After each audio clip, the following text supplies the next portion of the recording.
Good evening. So there's a button on the bottom of your screen that says interpretation. You will just click that, and once I press start, you click on the Spanish section. The interpreters will also be saying that right now. So Erica, you can. Good evening, everyone. My name is Erika Perez. I will be your Spanish-English interpreter. In a few seconds, Christine, the host, will enable interpretation. You will see a little globe at the bottom of your screen. Click that and make sure click English in case someone speaks Spanish. You will be able to listen to their testimony in English. Buenas noches a todos. Mi nombre es Erika Pérez. Yo voy a ser su intérprete del inglés al español esta noche. En unos segundos van a activar la interpretación. Va a aparecer un pequeño globo en la parte de abajo. Por favor, haga clic ahí y escoja español. También si está usando su celular, hay 3 puntitos y va a aparecer el globito. Escojan eso, español, y asegúrese de presionar finalizado. Gracias. I forgot to say that also you can use this on your cell phone. There's 3 little dots. As soon as you see a little globe, tap English and all set. Thank you. You can enable interpretation right now.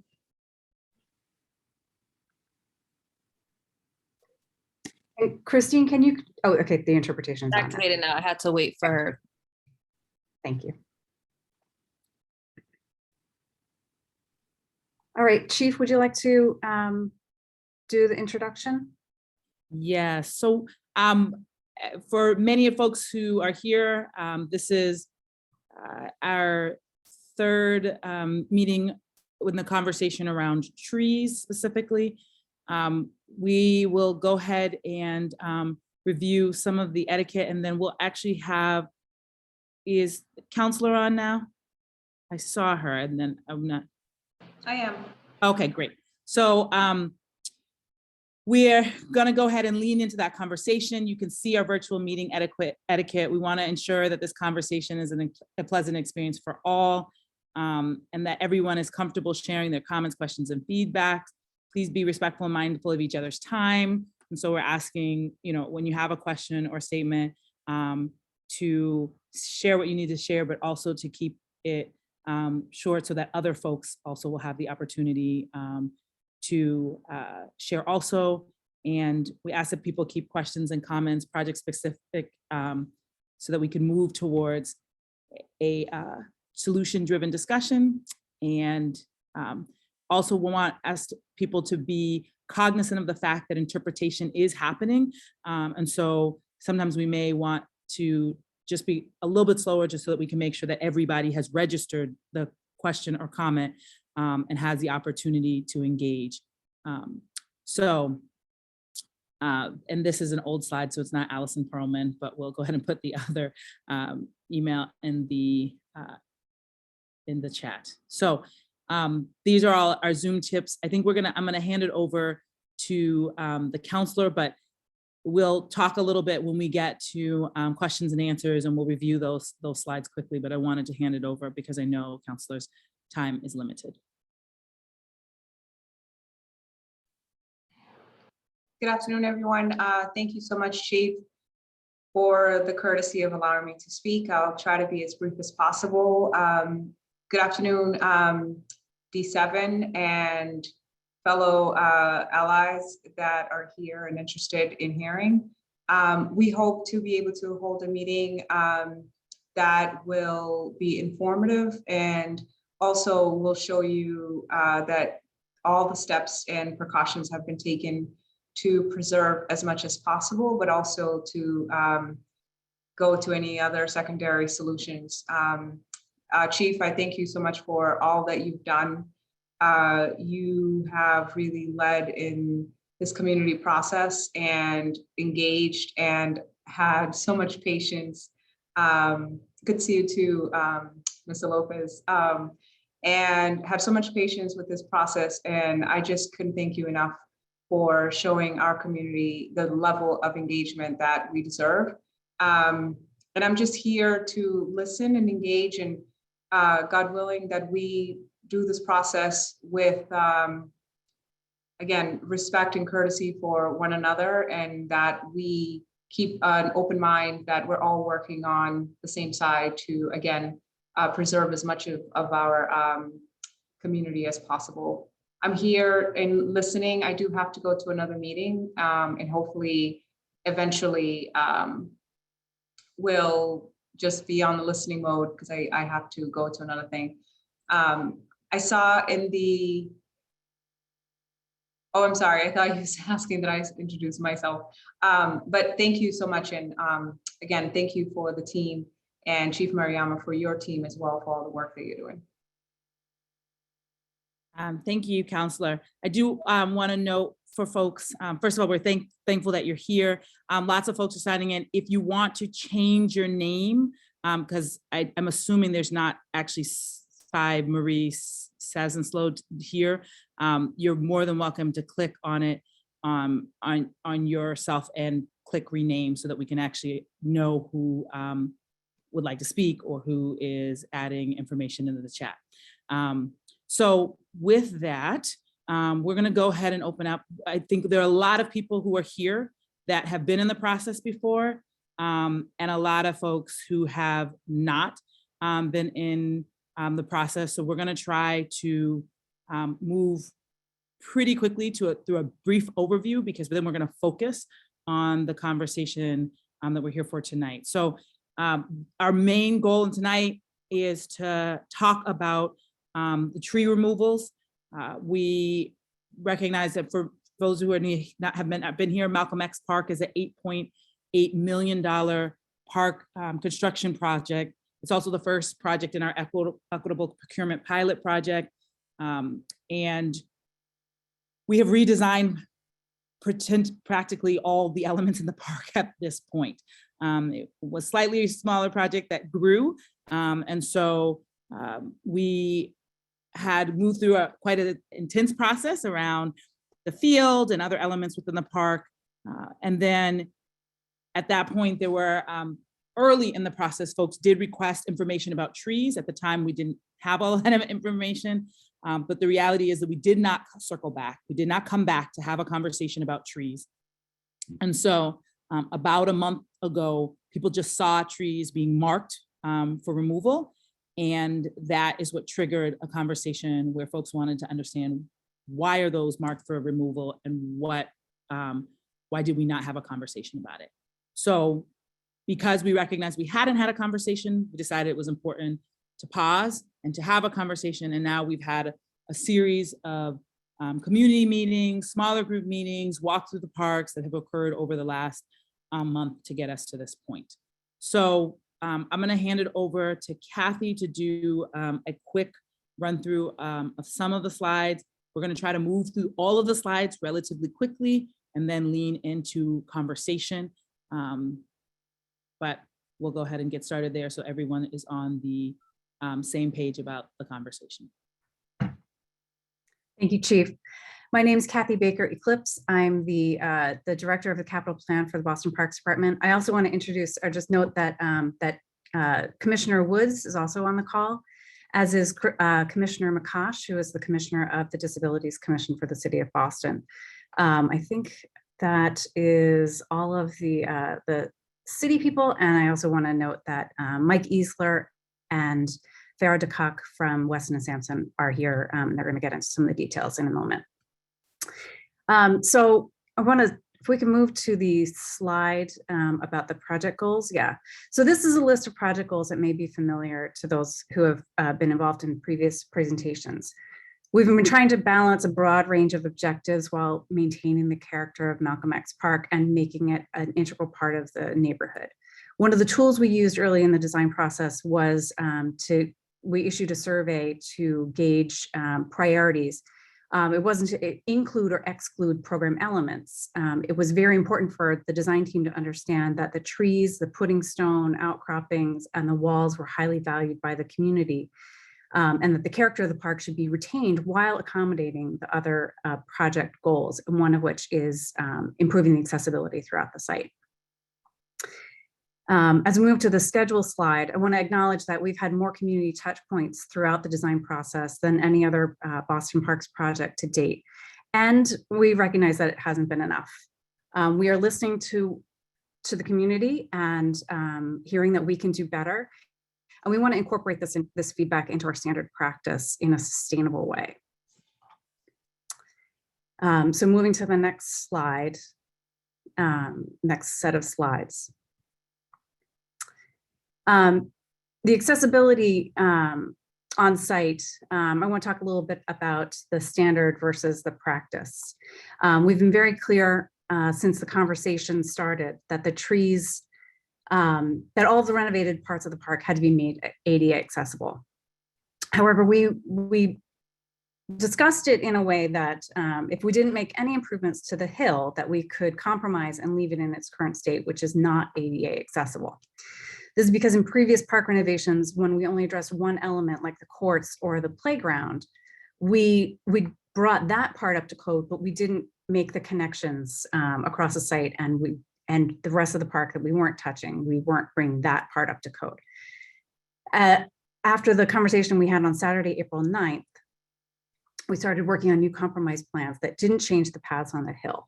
We consulted with the Disabilities Commission, which we routinely do on projects and had previously, and they reiterated to us that the compromises we had agreed to, we weren't allowed to do within the Mass Building Code.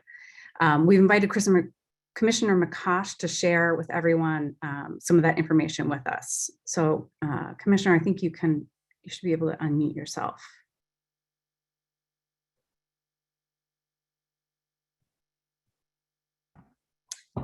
Thank you, Kathy. I'd like to say hi to all the community residents that are here. My name's Kristen McCosh, and I'm the Disability Commissioner and ADA Title II Coordinator for the City of Boston. Since you can't see it on screen, I will let you know that I do use a wheelchair.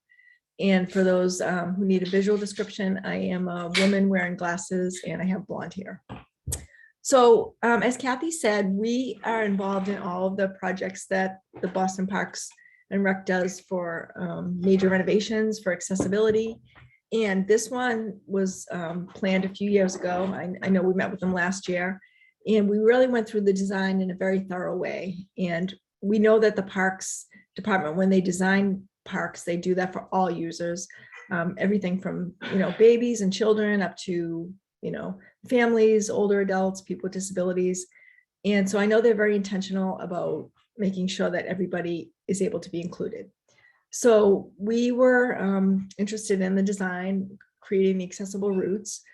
And then, the project moved forward, and then we met again just a month or so ago to talk through the project again, because it had been a year, a long COVID year. So when we met again, we realized that there was some community concern about removing trees. So we really dug into the laws that are applicable to this case. And there are two things that I really want to emphasize. The first law that applies is the ADA, the Americans with Disabilities Act. So the ADA, as you may know, is a civil rights law that protects people with disabilities from discrimination. And the ADA requires all public facilities overseen by municipal governments to be accessible, not only physically accessible through architectural access, but also program accessible. So as a program of the city, quote unquote, the Parks Department is required to have all of their facilities accessible. And the park is considered a facility. I know this is getting a little technical, but to summarize that, I will just say that the ADA requires that the park as a whole be accessible to people with disabilities as a civil rights law, because people with disabilities are a protected class. And then we also have another set of laws that are applicable, which is the Massachusetts Architectural Access Board. And that is the state building code that oversees accessibility. So it's called the AAB for short.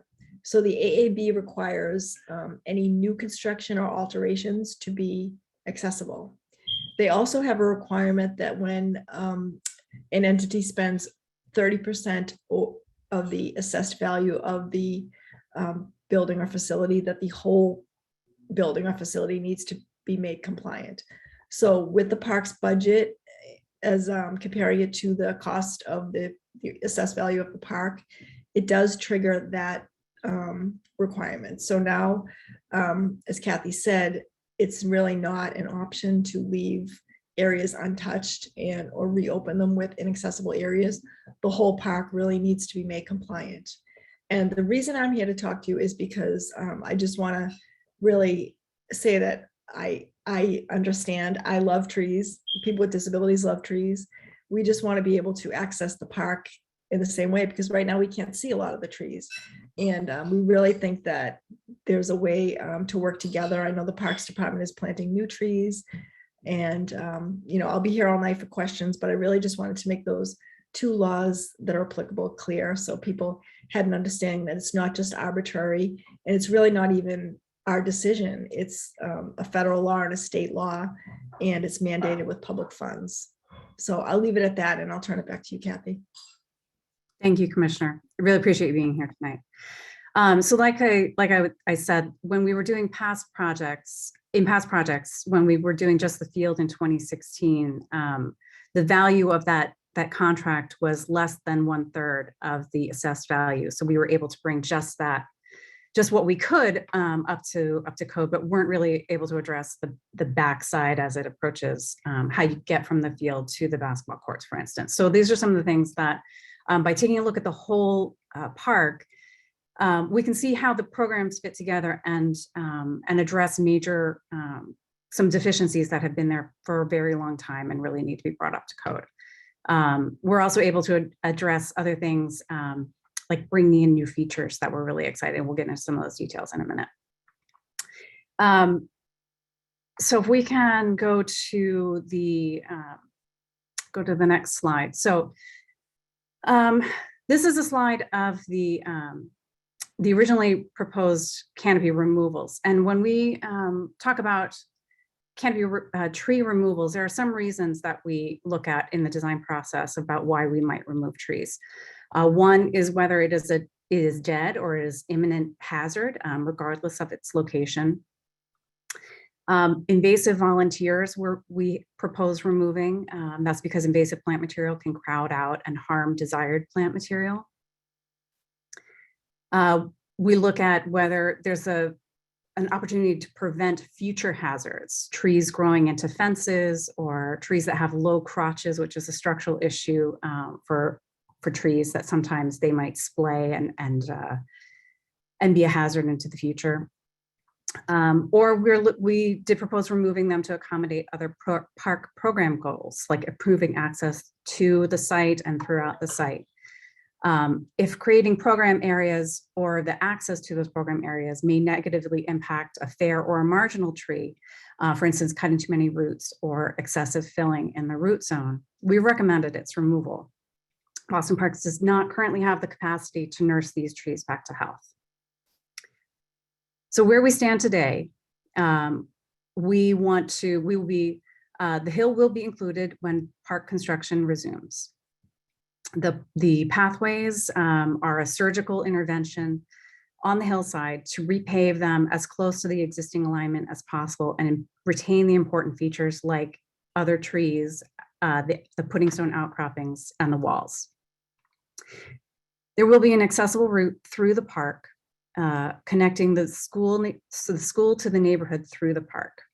And where Dale Street currently only has one accessible entrance, it will have multiple accessible entrances along Dale Street, especially on the east side near the Ella Little Collins house.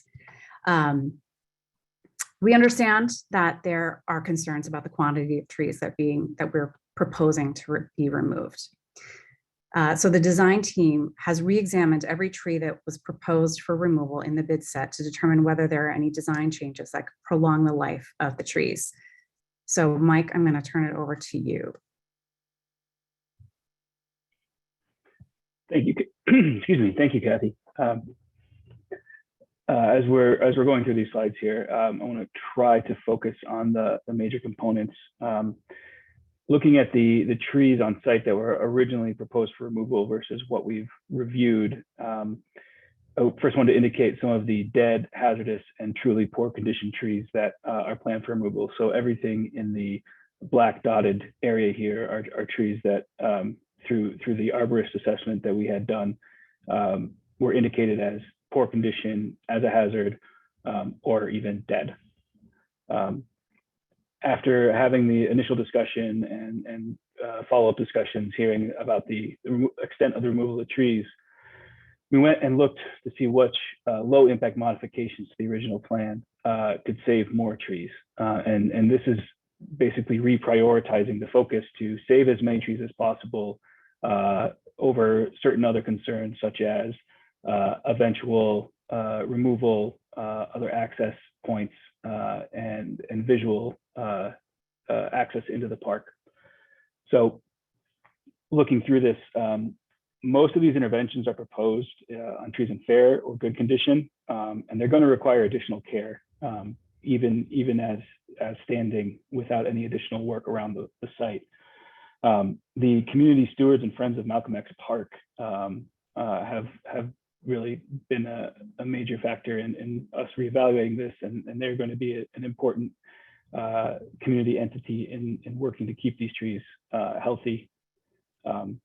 So through the review of the project site, we originally had close to 54 trees that were being removed, which was around 15% of the site tree cover. Through the review of the low impact modifications, and these are things that are, again, just revising the way we're looking at it, we're able to save 23 additional trees, which includes the trees along Dale Street at the proposed edge of the field. These would need to be pruned, and invasives that are growing up in among the flowering trees would need to be removed still. We also looked at the large linden tree at the corner of Dale. This one, we were able to realign the walkway and regrade to give it a better chance of survival. The trees along Paulding Street, in prior discussions, they're currently growing in or extremely close to the fence that we proposed to replace. We were able to keep the existing fence intact, just repair the mesh and not remove those trees. There are a few other trees throughout the site, including some coniferous trees that are in decline, but they are not going to be impacted by any direct construction work. So we're able to keep those, as well as some small flowering trees on the hillside. There's a dead tree in the one section of the hillside overlooking the fields that is dead, should be removed. Two others, which were aging, we're able to keep. Again, they're not going to be around forever, but they'll be able to stay there for longer and provide additional shade. We've also looked at realigning a few pathways to save coniferous trees near the parking lot by the Higginson Lewis School, and looked at readjusting some minor grade changes and creating some small curbed areas to save a few other trees. Looking at the original planned tree canopy to remain, you can see the original plan for the 54 tree removals are marked in the X's, and the existing canopy to remain is highlighted here in green. With the proposed tree canopy revisions to remain, these are some of the most important ones to indicate we were able to save some trees in the island here between the pathways, save most of the trees along Dale, Paulding, some more of the trees in the Copse area here between the basketball courts and the field, and a few others, including the new trees that have been proposed in the project plans. We were looking at planting 97 trees. One of the oversights in the project didn't include additional coniferous trees, so we're looking to plant a few more, possibly 4 or 5 more coniferous trees, as well as the 97 that are indicated here. And then we really get to the crux of the issue, which is some of the more impacted trees that we can look at saving. And this includes a large conifer at the corner of Dale and Regent, just up the hillside, an existing mature maple on the walkway from the Higginson Lewis School through the park, as well as a mature linden tree along the edge of the Higginson Lewis School. These are 3 medium impact modifications that we can make. When I say medium impact, I mean we need to add additional infrastructure to the site. And I'm going to talk through each of those in a moment, and hopefully this will make some sense.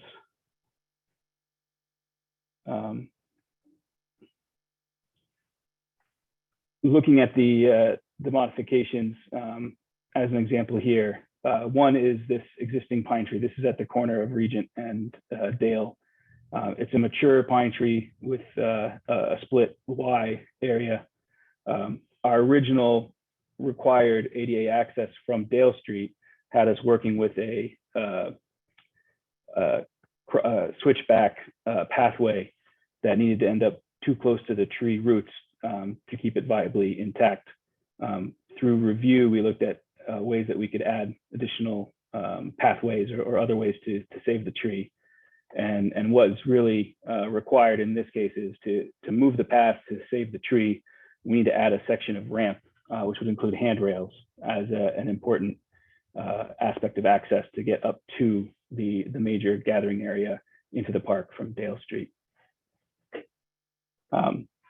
Before I go on, I just want to touch on a couple of additional features. You know, all the trees in proximity to these pathways, anything close to the path will be pruned of dead limbs and crossing limbs for tree health. We are adding pedestrian security cameras throughout this, and we're including drainage improvements to reduce stormwater flow across the hillside. I know it can get very wet along the edge of Dale, so we're hoping to catch more of the water along the edges of the pathway improvements. We're also adding a new walking loop, and we're improving outside of this area, outside of the hillside. We're improving the basketball courts, the tennis courts. We're also adding elements like the amphitheater and math trail along the hillside. So Omo Moses is a Roxbury resident and educator. He's been working with us to develop a series of interactive events for children and adults across the site. So that's something else that will be added into the space. And then we're also, separate from all this, adding in some historic aspects of it. And we're working with some liaisons from the community on developing those. I forgot to mention that before this. So going back to the specifics of these sites, as one of the three sites, the additional changes to this alignment and layout, as I said, would require a ramp and handrail. You can see the existing path and the original proposal cut down the hillside to create the new pathway. The new proposed hillside would be much less impacted, and it'd be much less root impact to the tree. But there would have to be a handrail along the ramp section here. With this, I wanted to have Christine open up the questions for polling. Mike, I think we're going to wait because we okay. haven't given people time to ask questions before they have to weigh in. So I think we Okay. moved through all of the things. We're going to pause and have the space for questions before. Apologies. Yeah, no. I think you explained some of them, but we need to. All right, so we'll go back to the questions and we'll explain through. Okay. Another one of the elements was the introduction of this amphitheater and community gathering space. And in early conversations, we'd heard from members of the community and of the school that it'd be nice to have an outdoor gathering space that's a little quieter than the sports fields. And this was one of the areas that seemed the most appropriate to place it. But if we hear otherwise, you know, this area can be removed. So the paths and the amphitheater be removed, and the benefit would be preserving the mature linden tree that's currently right outside the lower set of stairs from the school. It's a little tough to see here, but among these three trees, it's the tree with the adventitious rooting and suckering from the base. And it's kind of in between these other two trees here. The third area where some more medium impact modifications can occur would be to create a low retaining wall along the edge of the pathway to save a mature maple tree.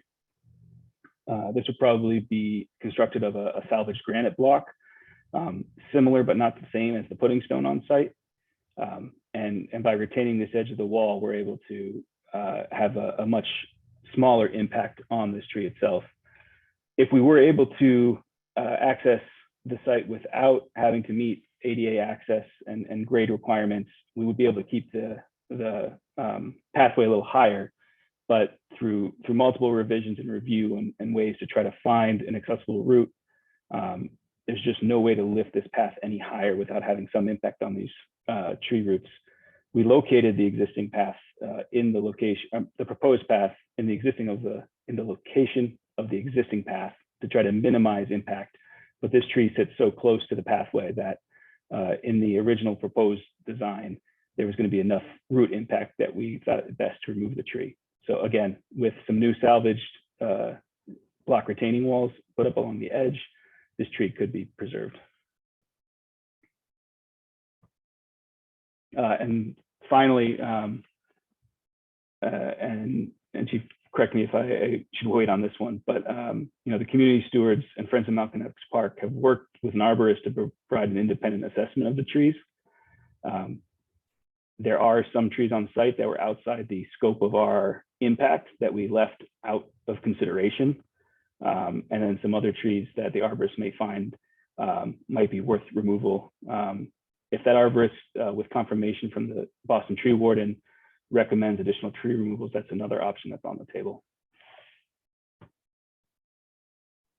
All right, thank you. I think we're going to come back to all of those questions and conversations. We wanted to make sure that people had the full information, because I know last time we started halfway in and didn't actually get through. We want to be able to have the full picture, and now we'll have some space for questions and comments. Yeah, so I think if people want to raise their hand, we can allow people to unmute themselves in the order that they are risen. And so I think we want to allow about half an hour or so of questions and then circle back to the polling so that we can have time to go through those and share the results. All right, first we have Charmaine. Yes. Hi, everyone. I hope everyone's having a great evening. I just have a few questions in regards to the trees. I do understand that there are some trees that probably do need to be cut down and, you know, they can be saved. But I want to know if there's going to be an increased investment in landscaping and keeping up with trees. And if there will be any trees, new trees planted as those are being removed. Thank you. So I think what I can say is this. We had planned to plant 97 new trees. If all of these changes happen, some of the trees will be left in spaces that we planned to put new trees in. So I'm not sure how many new trees we'll plant. We will plant the maximum that we can. I'm just noting, like, if you plan for one tree to come out and we don't take it out, we probably won't put another tree right there. So I think that number will probably come down, but we will still be planting as close to the 97 as we possibly can. And we've heard from the councilor request that we can hear from, can we hear from Roxbury constituents first? Jose. Thank you. Good evening, everyone. So I'd actually have a couple of questions for the commissioner on accessibility. Is she available?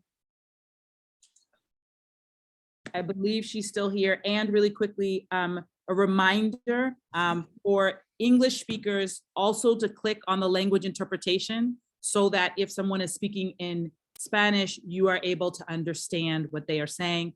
Y si hay otras personas que han llegado antes del comienzo de la cita, tenemos interpretación.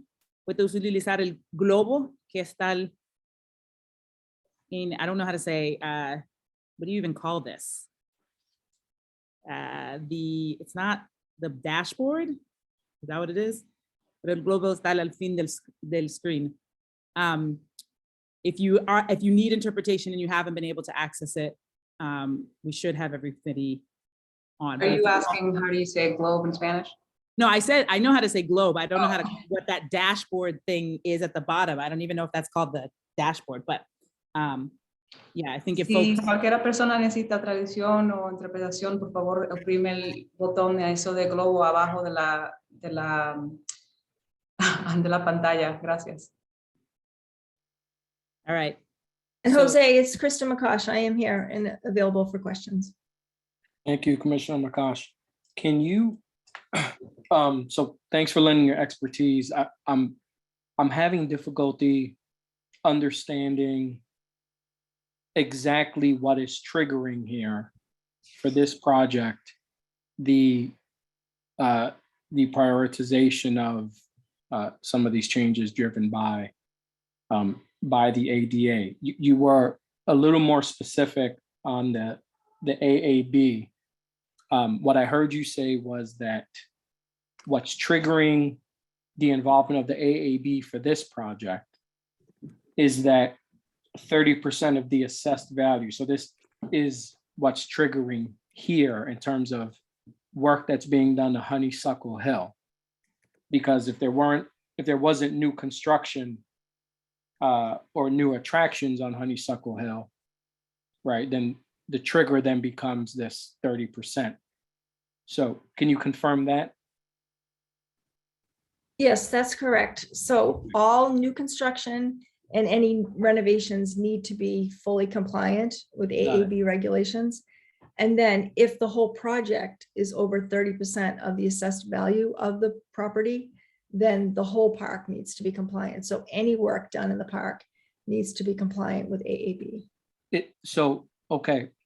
Is it any work done in the park, or are you saying that then the whole park at every access point and every walkable portion of it, whether it's touched or not by the park renovation, has to now become ADA accessible, even if it's an untouched part of the park? That's correct. Okay. And for the purposes of value, what determines the value? Is it fair market value of the land? How is that determined? It's specifically in the law, it's the assessed value of the property. And So assessed by, tax assessment. it's by tax assessment. Well, or assessment, I should say. I shouldn't specify tax assessment. It says Okay. assessment. Do you know if that assessment is the municipality's own tax assessment, or if that is an assessment that is determined by a fair market value assessment of what the land would be worth if it's sold on the fair and open market? So just like your home is not fair market value, you're not taxed on the fair market value of your home, you're taxed. I'm sorry, on the who's speaking right now? I'm sorry, I'm Kathy Baker Eclipse. The assessment is different than the appraised value of it. So I don't have the appraised value there. It's very difficult to get an appraisal for public parks. So my So- question, Kathy, time is Yep. short, so I'm gonna just be direct. My question is, do we know here today, either you or the commissioner, do we know if for the purposes of compliance with that law, if assessment means the city of Boston's tax assessment value specifically? Or do we not know that what the state law means is the city of Boston's tax assessment value?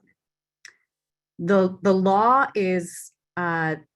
says assessed value, and in the city of Boston tax assessing database, Malcolm X Park is assessed at I know that. $7 million. I know that, Yeah. but what I'm hearing is that you're saying that the law does not specify that it's the municipality's tax assessed value. It doesn't say that. So this is, right? Yeah, I mean, it says it's the assessed value. So it is not, my understanding is that it is, I am not a lawyer, that it is not, does not specifically state it is the tax assessed value. The assessment based on the taxes, the city of Boston does not pay taxes to itself for public parkland. So, Kathy, can I just jump in? Hi, it's Kristen Yep, McCosh sure. again. We're going to clarify that language. We'll have it to you in a minute. Thank you. And then in terms of the ADA, so I understand the sort of triggers for the AAB. Can you explain a little more what the triggers are on the ADA side? Yes, absolutely. So the ADA, as I mentioned earlier, is a civil rights law. I know what it protecting- is, just the Okay. specific triggers. Yep. So ADA Title II covers state and municipal government, state and local government. Every municipality with over 50 employees is charged with hiring an ADA coordinator. That's my role in the city. So my role in the city is to ensure that all work the city does is accessible for persons with disabilities.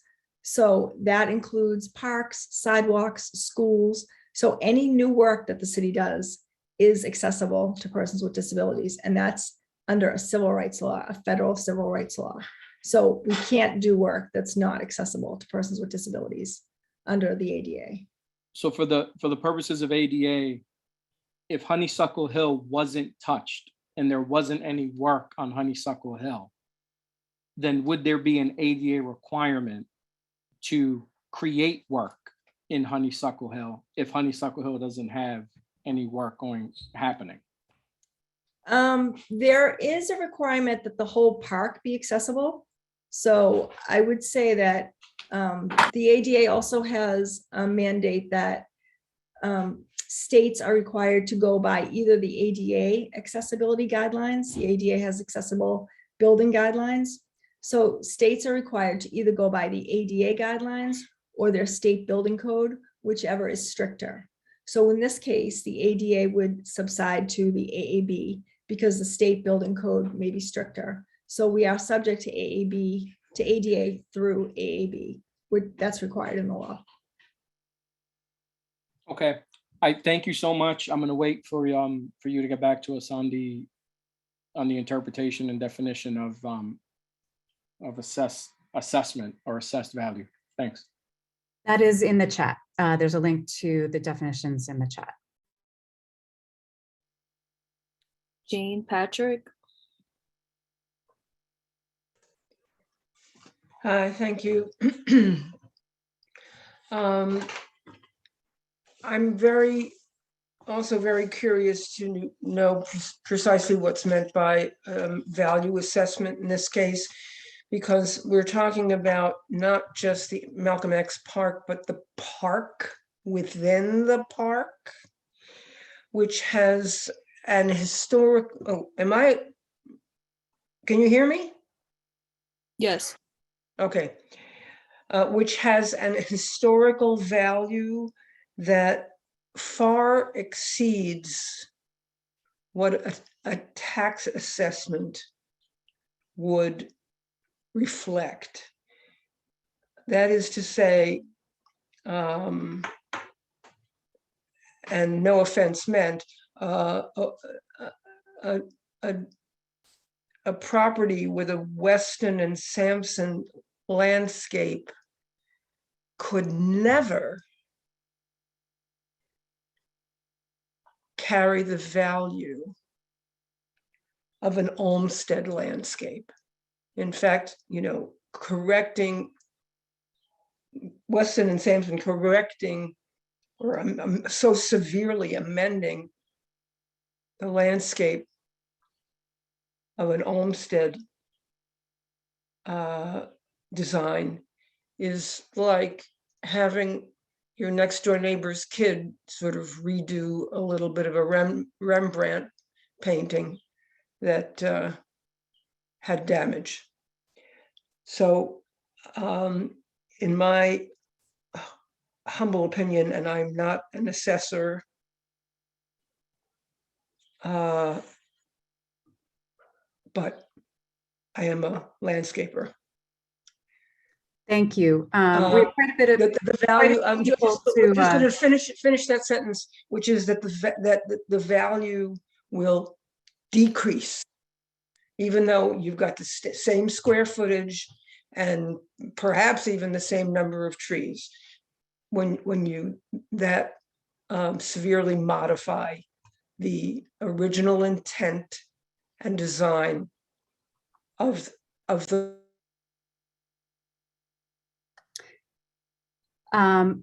Rhonda, would you like to unmute yourself? Hi, I just really had a question that I asked at last Saturday's gathering about the trees, number one, but that's really not, well, that's kind of sort of my issue, is the trees and the safety in the park. So as of right now, the trees have now started to bud. And I think without knowing where all the lights are going to be situated, it's kind of difficult to make a intelligent selection of which trees are going to be coming down without knowing where all the lights are being placed, because as everyone knows now, there are 0 lights in the park. So my concern, it's always been my concern about the safety in the park with these trees that now you're decided to not take down as many that are going to be budding in full bloom. How is it going? How is the park going to become safe or safer? I guess. Thank you. Yeah, so we are putting trees back, or sorry, excuse me. We are putting pedestrian lights on the pathways on the hill to replace the ones that have been taken down as part of the park renovation project. And in addition to the lights that will be going back on the hill, there will be security cameras in selected locations going in throughout the park. And I think we will take another look at the location of the lights and their relationship to any trees that we've reversed course on, so that we reevaluate those and make sure that there's not that there is going to be some so that's not going to be an issue moving forward. So, do you know how many lights are going to be stationed in the park, period? Mike, is it possible to get that information? Yeah, we can find that. I don't have it off the top of my head. Yeah, I think we're going to have to do a little counting and we'll get back to you if that's okay. And then my other question was, what happens with the park in the winter? So over the years, I live right across the street from the park, in the park all the time with my dogs. And the park is not accessible in the winter. Nobody shovels, nobody salts. So how is the park? Is the park going to only have access seasonal? Or is this going to be all the time? We, like any other property owner, are required to plow the sidewalks in front of the park, but because we have over 2,000 acres and over 225 parks, I think it's probably closer to 250, we do not, as standard practice, plow the interior pathways. When we prioritize the sidewalks so that people can get throughout the neighborhood. And if we have time available, then we will start prioritizing larger parks and removing key pathways if there's time available. The park is only seasonal. Yeah, I mean, that's one of the challenges that we have, is that we have so many. Say that. I just so much. No, yeah, it's okay that it's seasonal, because here you're spending all this money in the park, and then you have the school across the street that the kids can't even, cut through the park with their parents to get to school. We now have to walk all the way up the boulevard and down the street and around the corner to, have access to school. So that's why I'm asking. All yeah, being spent. Is anybody now going to really take care of the park? Or is it going to be like one of those things where we're going to take care of it for the first 2 years, and as time goes by, it starts to diminish? So we will be maintaining it at the level we maintain other parks, and I would encourage you, if you see maintenance issues throughout the life of the project and at this and any city park, to contact 311 to address those maintenance issues as soon as possible. Okay, Linda, I think if we can. I think I'm doing this right. Hi, hang on there. There's two major things. I remember being on some of the Zooms, and I probably skipped some too. In any case, when it comes to the pathways, they are not ADA compliant, and you're trying to make them ADA compliant. That's well understood. as some of our longtime residents, sometimes they run into circumstances that place them from mobility challenges. So for those who have always gone to the park without those mobility challenges are now having mobility challenges, they still want to go to the park. We also have the Higginson Lewis that probably I would assume most likely use the park as well. Are all those kids highly functioning mobile? No, you may have some that have mobility challenges too. So to access the park when they do a little minor field trip, it needs to be ADA accessible. And when you're doing ADA accessible, some of our trees have got to be removed only because if you cut the roots, you're killing the tree anyway. The pitch on some of those hills is not very easy. If you've never pushed somebody in a wheelchair that's not motorized and it's a pitch on there, that's a lot of force if you don't do it on a daily. So I understand going ADA compliant because there are spots all over the place that were not ADA compliant. Even for those who have rollators, you have those who have medical issues and they huff and puff and then they don't want to come back. If you want them to use these parks, the pitch has to come down so it's more reasonable that you're not creating another medical issue or medical challenge. So I understand why ADA accessibility is important. Okay, you may not be able to do it on certain parts of the park, but it's an attempt. It's a strong attempt. At least we are not dealing with wheelchairs that are made out of wood or wooden wheels of yesteryears. So we have to think of all the population. We have to think of the kids in BPS who have mobility challenges and maybe in a wheelchair. We have to think of our residents.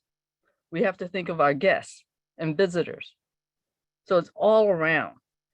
I may not like the idea of removing trees, but if you want to be ADA compliant, something has to give.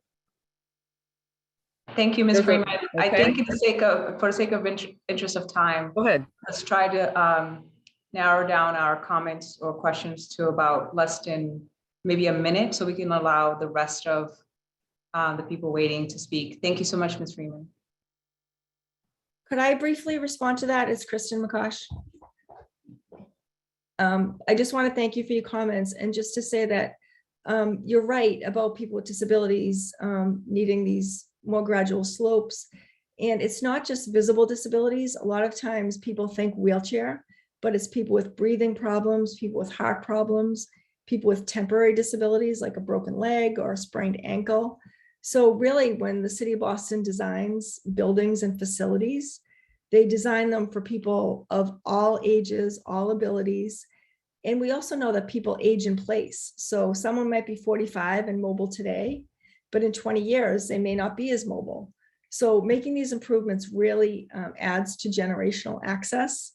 And we really just want to emphasize that it's not just people in wheelchairs, it's people in strollers, it's little kids, it's people with temporary disabilities, as I said. So just keep that in mind as we think about access. Thank you. Thank you, Commissioner Bourne. Good afternoon or good evening, everyone. Happy to be here and very grateful to be able to speak. First thing I would like to say is I'm a lifelong Roxbury resident, and the first thing that I think is important is there's a number of things that were put into the chat, not just on this call, but on other calls. And I think those questions need to be answered. I would like for the city to answer those questions that are in the chat and to give those back to the community in a community, in a community forum, or either to just put them up on their website, which brings me to the question of why this meeting wasn't even put on on the city's website. That's my first question and statement. My second statement is in regard to the assessment. The assessment value of the park is based on the community that it's in. I grew up in a house at the top of Humboldt and Seaver, which couldn't sell for even $1 million, but it had 25 rooms, a house lot, and a carriage house behind it. So the assessment of this park is based on where it is. Now the city can play games or choose to cite whatever they want to cite, but it is based on where the park is. And so the value of this park is lower because it's in Roxbury. That's the second comment that I wanted to make. The third comment is around access as far as egress and entrances. The egresses and entrances to Malcolm X Park have been what they've been for forever. And there's a number of ways that we can access the park. People can access the park in wheelchairs, but if we looked at just passing from the Lewis Higginson side of the park, which is in a parking lot, which doesn't have access, which should be accessed because it's off a parking lot and it's also a playground, right? At the end of that path that connects the highest side of the park to the lower side of the park, which passes by the basketball courts and through the playgrounds. The only reason why that path wouldn't be wheelchair accessible is because it has steps at the end of it. So that path could have just been very easily made to have a ramp with railings beside the steps, and that would have enabled people to have access. Now, the second statement, the third statement I want to make is, or fourth statement is around access in parks. There's parts of the Arboretum that you can't get to. And I don't care who's pushing you. And, you know, one of the things that was said by Ms. Baker Eclipse, and I thank her for statements around access, was about seeing the trees. Well, there's no trees to see if you cut them down. And we're talking about cutting down mature trees. I live right across the street from this park. I walked the park, well, I walked around the park, and I walked the park quite regularly. There is a number of trees that you all have marked, which were incorrectly marked anyway. They were spray painted. We don't spray paint trees anywhere else in the city. They're tied off. There's something put on them. The treatment of the park is just, it's horrible. It's like a travesty. It's not regularly pruned. It's not regularly maintained. So if these things were regularly done, we wouldn't have a lot of the issues that we have and a lot of the things that we're talking about. Also, when you're taking away mature trees, you're taking away the root structure, which maintains runoff and other things of that nature. These trees being removed when they're not need to be removed it's criminal, especially when you're from the Parks Department and you're saying that you're maintaining a park. So I'd also like to see what that revision is. And I don't understand why we have a plan that doesn't have light count, that doesn't have a tree count. We don't know what trees you're talking about bringing in. And then there was a statement about removing non-native invasives. There's a bunch of non-native invasive plants that are in the park that have a lot more to do with the breakdown of the ecology in the park than trees. All right, we're in a zone that is an environmental, we suffer from environmental racism. So this park is one of the main ways that our air gets cleaned, and you're talking about taking out mature trees that remove those.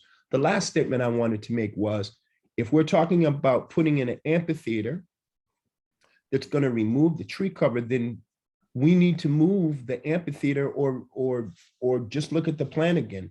I really think that when you have people who are coming from outside the community that make plans that don't reflect the needs of the community, and then you come to the community and you say, which one do you choose? We choose none. We need a plan that works for the community. This was done years ago by Deval Patrick, And it's the same thing. And then we're being forced to choose between 3 or 4 bad choices. That's not progress. My last question is, why is this park being used to set a standard for the rest of the parks in Boston when this park has been historically uncared for? And I would also like to say that it's not true that pathways are not taken care of in major parks, because they are taken care of in most other parks across the city. Brookline, even Franklin Park, which is here in Roxbury, is maintained pathways in the winter. So those are my statements and my questions. Thank you. Thank you. I'm not sure there was a lot of information in there. And I do, we, as designers, when we're looking at sites, we're looking at all of the considerations. I myself, I have not been long-term invested in this site, the details of this site as many others like Mike and Farah and Lauren Bryant, who was not able to make it today. And it is an incredibly complex site. And once you start trying to make one thing work, it has ripple effects into everything else. And you can put a pathway, you can put an accessible route in where there was steps, but then you are impacting trees like we're seeing. We're trying to, regarding the numbers, I just want to reiterate these numbers again. Give me 1 second to pull up the right document. There are 254 trees, I believe. Let me make sure I'm getting this right.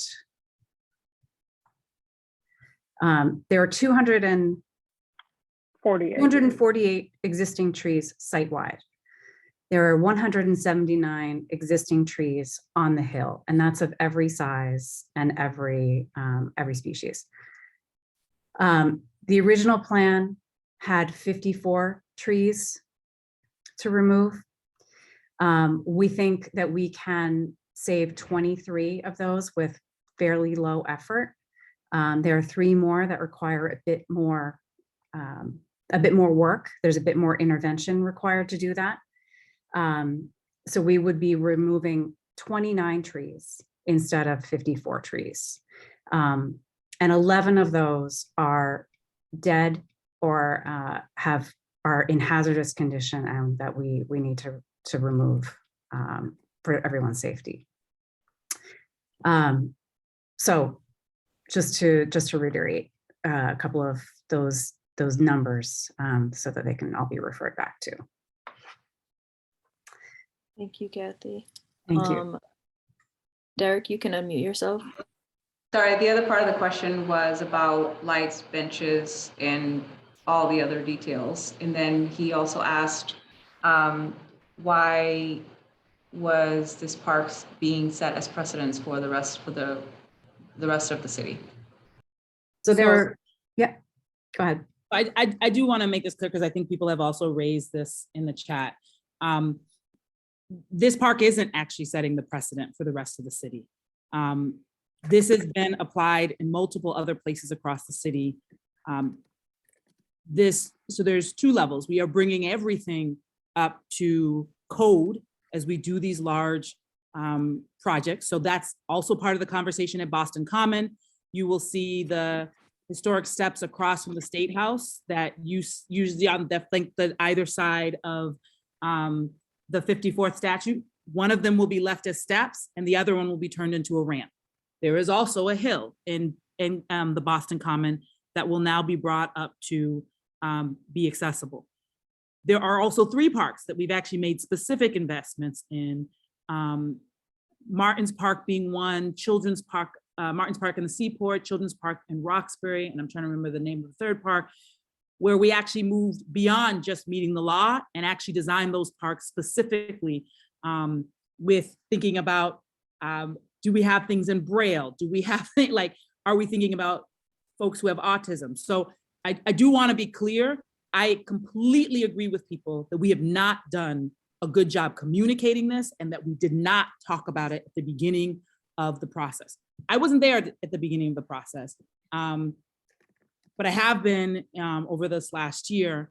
And I think the critique that we need to be transparent about these things from the very beginning is absolutely correct. It's actually not just accessibility. One of the folks, I think, in the chat asked the question about flooding and water management.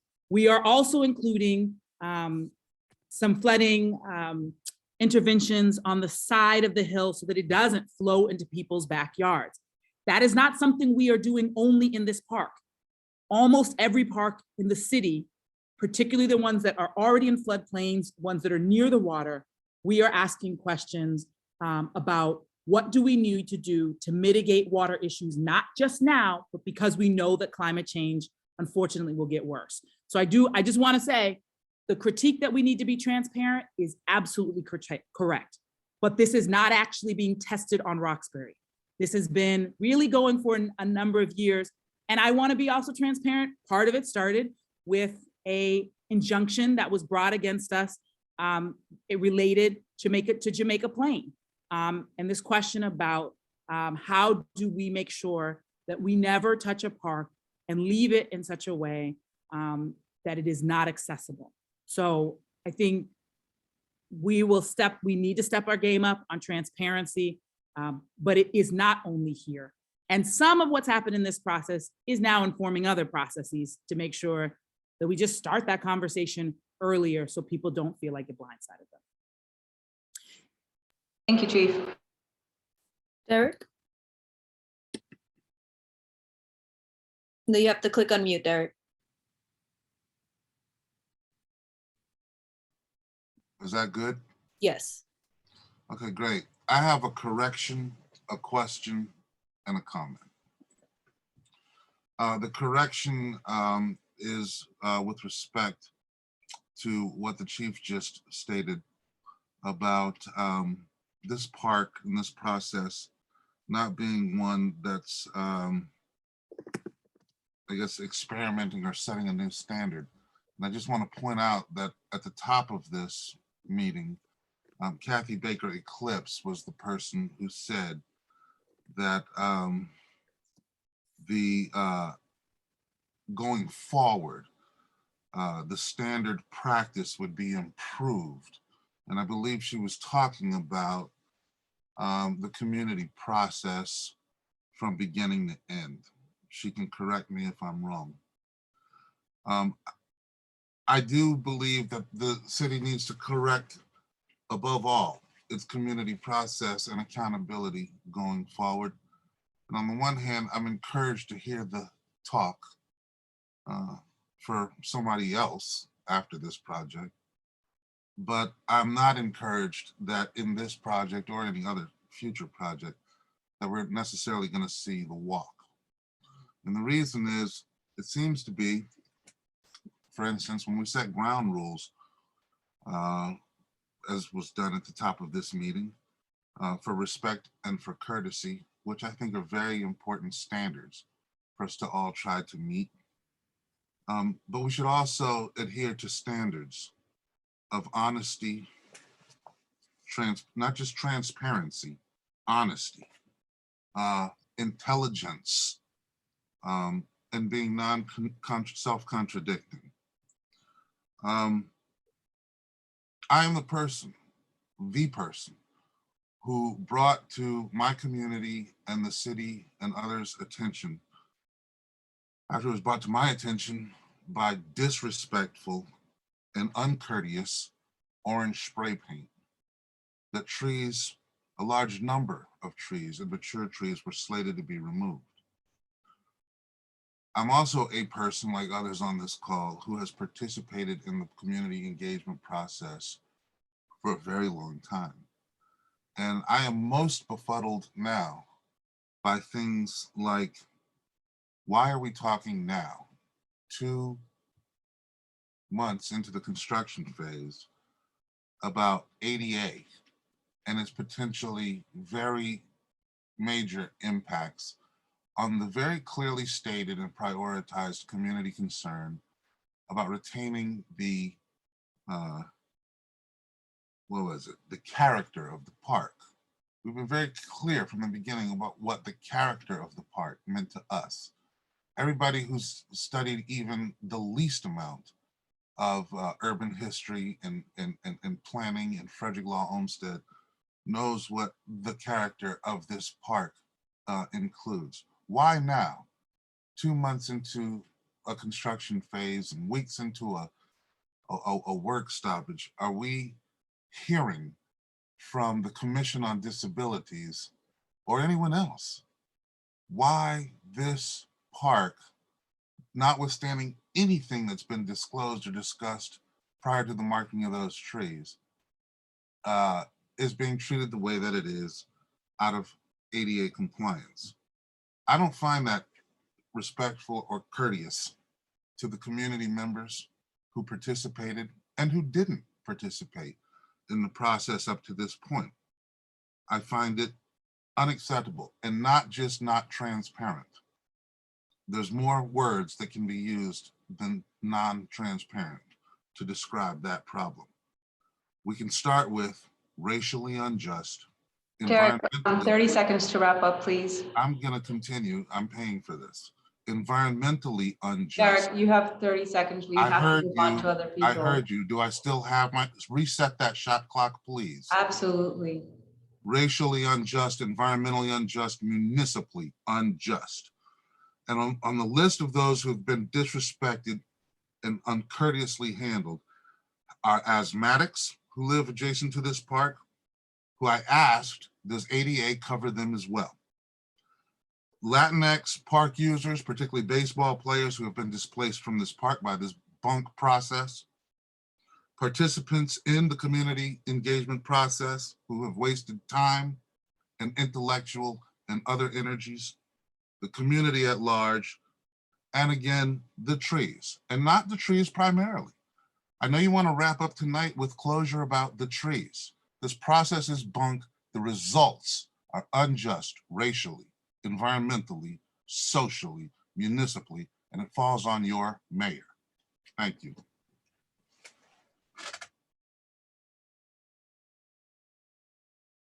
Thank you so much for your contribution, Derek. You have been a very strong voice, and I do appreciate you, your time, and your input. We do have to wrap up soon, so we will take, I know that hands were up until Mela, that's Sophia, then Carl Richardson, then Mela Bush. Unfortunately, we have to move after Mela into our survey question portion of this, and if we have more time beyond that, possibly come back to a question or two. But for now, we'll stop at Mela. Sophia, you're next. You're gonna be Thanks. I will do my very best to be brief. My name is Sophia Owen. I use she and they pronouns, and I'm the staff attorney at ACE. And our office is right down the street from the park. I myself live in JP. So I have several questions, some of which have already been raised by other folks. One, to answer a question that was raised, but also to put a question to the city. The ADA does cover folks with respiratory and cardiac related disabilities, as was said, I believe, by the commissioner. And we're deeply concerned about the fact that the way that the information about the compliance with the ADA or with the state building code pits environmental justice and the Roxbury broader community and Black and Brown communities against the disability community in a completely inappropriate way. I'm heartened to hear that there are ways in which there is some rethinking being done about what the proposal could be that would result in fewer trees being cut down. But 2 quick points. One, I think it would be incredibly helpful if there could be a follow-up meeting potentially with ACE and members of the community, with the commissioner relating to ADA and disability. I think given how important this issue is, we want to make sure that, we're not being falsely pitted against each other is one. And two, I know in many, I'll just give a brief example. In a city in Arizona, the city has hired an arborist to work with them to actually plant trees in communities where they have found that albuterol levels are high in the waste that they've been tracking from COVID as a way to help deal with asthma. And so I would just suggest that that be one thing that the city consider, not only with respect to this project, but in projects moving forward. And then the last thing is just a process question. I know there have been a lot of questions raised about the turf field and the fact that the park is one that floods, and want to talk more or hear more and have more public process around the ways in which the current proposal does or does not meet community needs. So I apologize, that was a lot of things, but appreciate your time.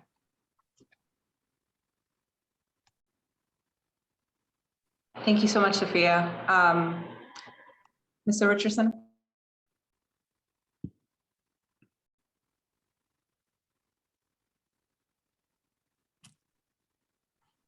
Hello, this is Carl. How are you? Well, Carl, how are you? Good. So my name is Carl Richardson. I have been a property owner and resident of Boston for more than 25 years. I'm also a member of the Disability Commission for the City of Boston, as well as an ADA coordinator as a profession. A couple of things concern me about hearing the discussion tonight. One, people keep asking about the assessed value that triggered the accessibility. And that concerns me because a lot of architect property owners will use that assessed value as a reason not to trigger the work to do accessibility. The City of Boston, though, because they are a Title II entity, meaning government, not Title III like businesses and properties, have a higher level of commitment in that they have to do with that it's an undue burden. And it's very hard to do that with a city or municipality because their budgets are more significant than that of a private entity. Also, we keep talking about architectural access. A huge component of the ADA is programmatic access as well. So you still have to, even if you didn't architecturally make the park accessible, you still have to make sure that the events on the park are accessible. And you're never going to be able to fully do that because even if you made the park architecturally accessible, chances are a person in a wheelchair are not going to play in a softball game, but at least allow that person to go enjoy and watch their classmates play softball. And as far as only making somebody entrances accessible, I have heard concerns from the disability community that when they can't walk into the front or when they can't walk into the same entrance as everybody else with their family members, with their peers, and they have to go in a separate way or go through the back or go through the side, that they feel marginalized by society overall. And I hear what people are saying about historical significance. I really do. But I will tell you that within the disability community, the word historical significance can be a trigger word because many places in the city of Boston use historical significance as a reason not to make things accessible. Just think of the number of places in the city that wheelchair users cannot go to because, quote, buildings are historically significant, yet they're still paying the same amount of taxes that those who are not. And they don't get a break on their taxes. If you own property, you pay the same as everybody else. And also the concept of universal design benefits more than just people with disabilities. It benefits everybody. It benefits the 80-year-old grandparent who wants to go watch their child playing a softball game, but may not feel comfortable identifying openly as a person with a disability, such as myself. So they may not use a walker or wheelchair, but they want to go watch their child play. It may benefit the mother of an infant who also has a toddler who's playing on a playground, but they need to push their baby in a stroller to go watch their toddler play safely. So, it may benefit the parent who has a disability, who should have a fundamental right to go watch their child play on a playground.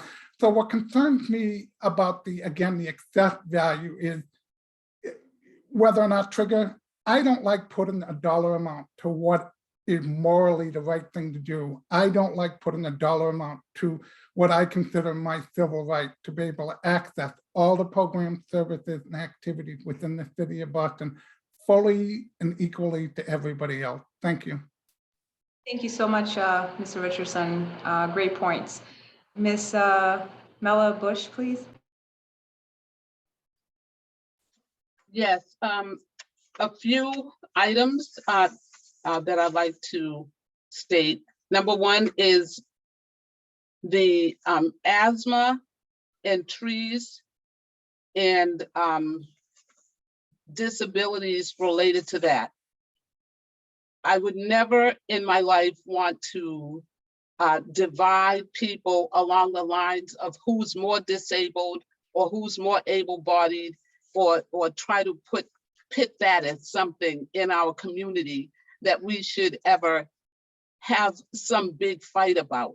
But there are a few things that are happening in this park. One of them is the toxic turf, the mat field with the cushioning underneath, which we're not sure if it's going to be tire crumb. That will cause, and I live across the street from the park, first of all. So that can cause all sorts of asthma and respiratory disease related. There's also all sorts of connections to overheating and harm coming to children who play on those fields. And it was developed for the inside of the Houston Astrodome because the grass kept dying because it was inside of a dome in an enclosed space. This is an open air park. It does not need to have any sort of astroturf mat put down on a field and destroy the ecosystem and cause the wildlife and everything that lives under that field is to be destroyed and killed, as well as the groundwater being toxified in our community. So, and there's also the issue that I'm going to say something about the process of this meeting, because I had my hand up since the meeting started, and I'm sure other people did too. But there are people who are on this meeting who should be allowed to speak, who have had their hand up for a very long time, and they're not being recognized. And I am the last person in saying, like Joanna Hines, who has had her hand up for quite some time, and our community members should not be silenced when we need to be part of this process, because we don't want to be adversarial with the city of Boston. What we need is to have a community process that is inclusive, that is respectful, and that acknowledges that we as the residents are the salary payers of the people who are on staff at the city of Boston in the Parks and Recreation Department. And that's not what I intended to say. The other thing is, and so that needs to be dealt with, because we are all taxpayers here. We're paying for this time, and our time should be respected as just as valuable as those who are being paid to be here tonight. The other thing that the last thing that I wanted to say is that there's still a considerable number of trees in this process that are scheduled for removal. And the process did not include the other tenants on this plot of land, which are BCYF, which has a fitness center inside and a program for seniors for exercise programs and everything. And so there's other trees that are being removed, like the cherry trees to take down to put in exercise equipment outside. And there's so many other factors to this. And the city of Boston needs to reopen the process so that we have a cohesive and inclusive process that includes DCR property, the walking paths that are inside the track at Melnia Cast track as well. So that, and also not to let people go on and on and on when they're talking about disability rights. And then when people want to talk about trees in the park, they're cut off short. And I will let my time go now. Thank you. Thank you so much, Sister Mello. I think at this point, I'm going to address this briefly, and then we can go ahead and allow Johanna Hines. Johanna, you made a few statements tonight, and what I consider respectful, and I'll allow you to just respond, is not being policed in Roxbury. As a Black woman in Roxbury who witnessed my own friend getting killed in Malcolm X Park, someone who fell on top of my body, I know very well what Malcolm X Park means in Roxbury. As a city councilor for District 7, my job is to consolidate all people and to also be an ambassador or a steward of conversations and voices. But we cannot police one another. You cannot come from outside of the district. Yes, you're an ally, and respectfully, you are more than welcome. And I would love to work with you on making sure that we advocate for the right things. But what I will not allow is this privileged attitude of you're going to file a complaint. You can just talk to us. I was trying to make sure that people had fair time so we can get to you. In fact, you were not one of the first. I checked all hands and I wrote them down. But your hands were up midway toward after you were told to raise your hand. And you can be allowed to speak, more than welcome to speak. But we cannot have this privileged attitude and this policing attitude in these meetings. That is not respectful. So as District 7's counselor, I'm here to prioritize the abutting neighbors and absolutely will allow everyone a voice and tried my best. And I was not using a timer, and maybe next time that's what we need to do, but I will try my best to be fair. I do apologize if the time seemed a little bit lopsided. That is not the intention, but please don't do that. Please don't police this meeting. You can go ahead and speak.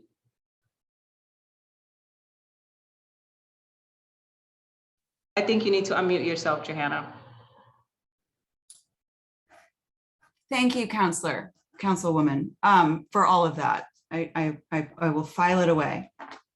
It comes to my attention, or it came to my attention, that the trees in parks are not protected or covered under Chapter 87, which is really troubling. But what I also learned today was that the City Council can vote in having trees in parks covered under Chapter 87. So I hope that is something that you will consider advocating for, because it would avoid a lot of this. Another question that I have, and when you valued the land, I'm gonna ask 3 questions if I can do that, and then you can answer them after. When the land was valued at 2.whatever million, was the value of the trees included in that? Because in Charlestown, they're taking down 350 trees from city land that is surrounded by public housing. And those trees were assessed by Bartlett Trees at being about $1.5 million. So I'm curious, when this inventory by a certified arborist was done at Malcolm X, what is the monetary value of those trees? And was that value added to the total value of the land? A question having to do with that, how much is the turf? What percentage of the 30% that you guys talked about is the turf? So what is the cost of putting that turf down? What is the cost of the security cameras, the lights, and the amphitheater? What portion of the 30% do those 4 pieces make up? And then another question, when it comes to the replacement of trees, I've learned recently, because I'm very involved with the urban forest crisis that we're dealing with here in Boston. And I mean, I can't help but laugh sometimes when I think about the Parks Department spearheading an initiative to preserve trees through a tree ordinance, and at the same time hiring a designer and a contractor without having any protocols around having an arborist there, or making sure that the objectives set by the neighborhood would be, kept in check. The city of Boston is your client. You are working for us, and we are literally paying for this project. If you mess up and don't do your due diligence, that's on you. You don't get to come back to the client and say, I messed up. Is it okay if we just keep moving forward? I'm really sorry. That if this was business, you'd be fired, the whole department. So that's unacceptable. And it's insulting. So as far as the replacement, you said something about 97 trees if you take down 54. It turns out trees that are 3-inch diameter or lower or 4-inch are not even considered trees. They're considered shrubs. So they're not a replacement at all. And what is the total DBH for the 54 trees? So if one tree measures at a 35 circumference and another is 20, what's the total DBH for all the trees you want to remove? Because if you're offering to replace with 97 3-inch saplings, that doesn't cover it. That is not an equal exchange. Mature tree equity needs to be a priority for the city. It is just another slight. And it is again, it's a stain on our city. We're supposed to be a leader in all of these efforts to make things fair across the city. This is a slap in the face to the city and the people that live here. My last question has to do with the Esplanade. So I take a lot of walks along the Esplanade, along the Science Museum and going down the river. And they're doing a ton of work down there, excavating, digging up, smoothing out, filling in. The Esplanade goes quite a long way, also in Olmsted design. I'm curious about what that means for the whole Esplanade. Are you telling us that if the project that's being done is over 30% in terms of value, that the whole Esplanade all the way to Cambridge or all the way to wherever down by Mass Ave and beyond has to be brought up to ADA? Because the bike path has a lot of bumps. I know because I've fallen off my bike once or twice. And the trees that line that path are big and valued. They even have name tags on them telling the people that walk by what they are. Are you telling us that is the project that's being done up by the Science Museum corner of the Esplanade going to trigger an entire paving of that path, which will most certainly destroy the trees with name tags? Really? I have a hard time believing that. So is there a legal document that shows what the criteria is for improvements? And the hypocrisy is overwhelming. And the city really needs to get its act together. I expect more from the city of Boston, and I'm embarrassed by what's happening here. I'm embarrassed for your departments. I'm embarrassed for the lack of leadership. And I just want to know, what are those kids in Roxbury going to think? And I don't know. So I'm actually wondering, when they walk by and they see all the trees being cut down, and then they're hearing from their parents and their school how important it is to save trees because we're in a climate crisis. What kind of message is that? 30 seconds. I'm done. And by the way, please don't lecture me again, counselor. If you want to talk to me about me, you give me a call, but don't you do that in a public All right, forum you can again. email me. Have a good night, Ms. Hines. Hey, this is Kristen McCosh. Can I just, sorry, can I respond to one thing? I do want to just address Johanna's comment and a lot of comments in the chat. I think everybody is getting focused on the 30% mark that we mentioned, but to step back for a moment, it is a law. It is 2 laws, ADA and AAB. All work that's done, all new work and all renovations have to be compliant. So whenever the city does any work in any park or any building, all that work has to be compliant. Whether or not this is triggering the 30% assessed value, which it is because we looked at the definition, and a park is considered a city facility, which is the same as a building. So regardless of the 30% threshold, all the work that the city is doing in this park needs to be ADA compliant. That's a law, it's a building code, and it's a civil rights law. So I just want to make that totally clear. that all new work and all renovations need to be compliant, including the Esplanade, as you mentioned. I was just gonna add, we don't. Sorry, Chief. Can we allow Carlos? I think he's the last one left with his hands up.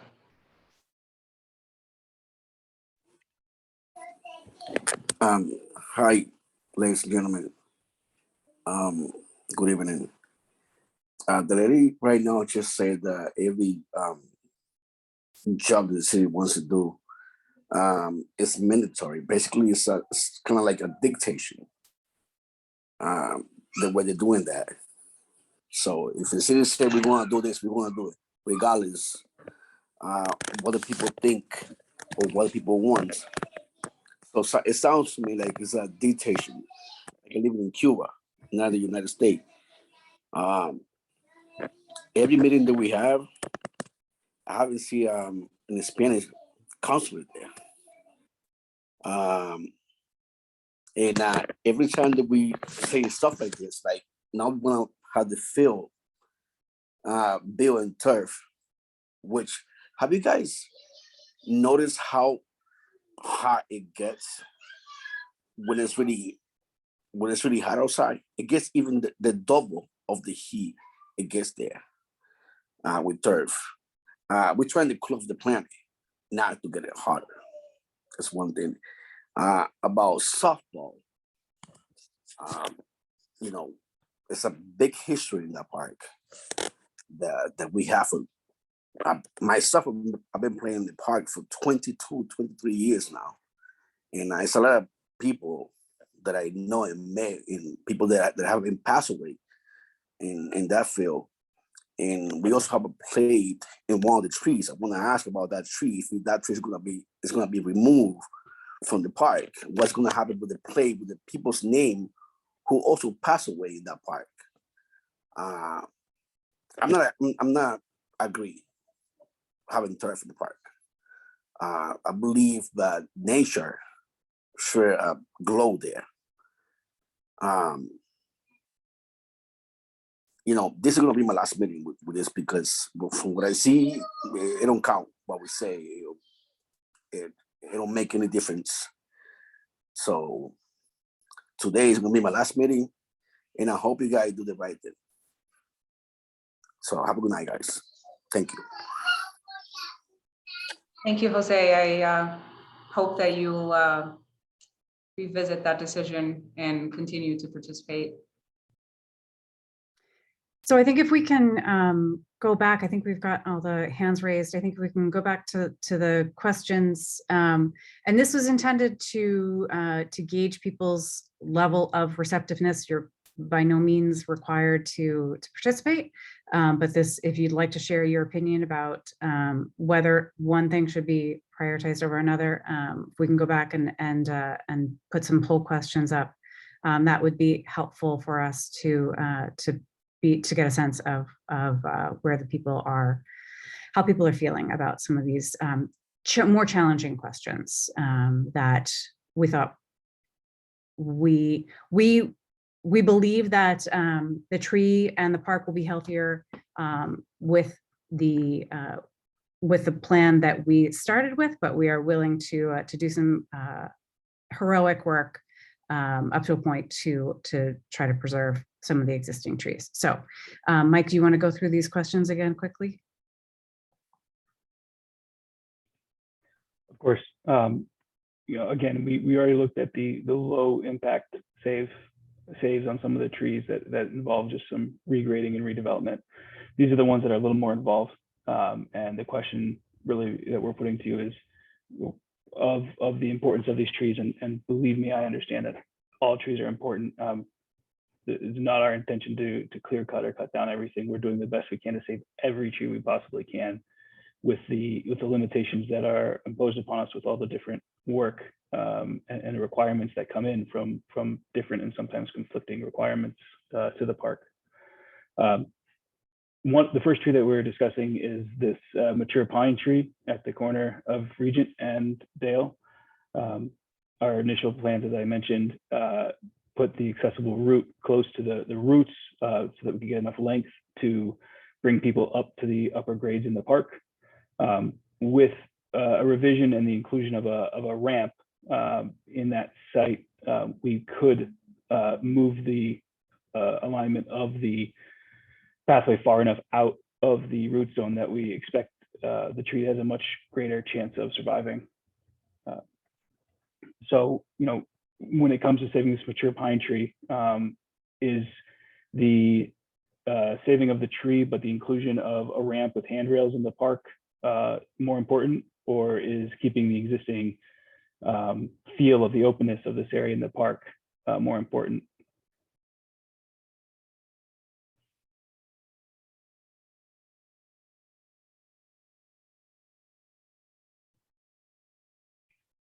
Looks like the poll might have ended already. I'm gonna relaunch it.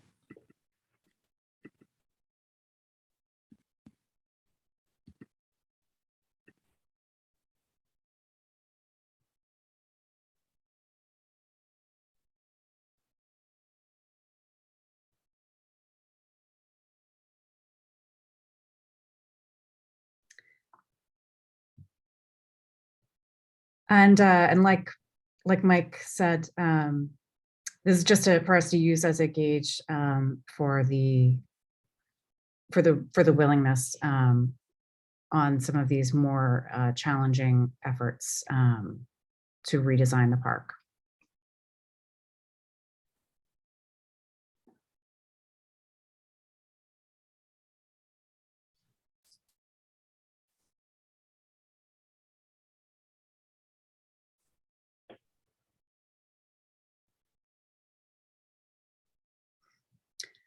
Okay, there's about 50% of people have answered, which I think, given some of the feelings in the chat, and that feels like a fairly good representative. It's about 4 to 1 that adding a section of ramp with handrails at the entrance would be something that we will further develop and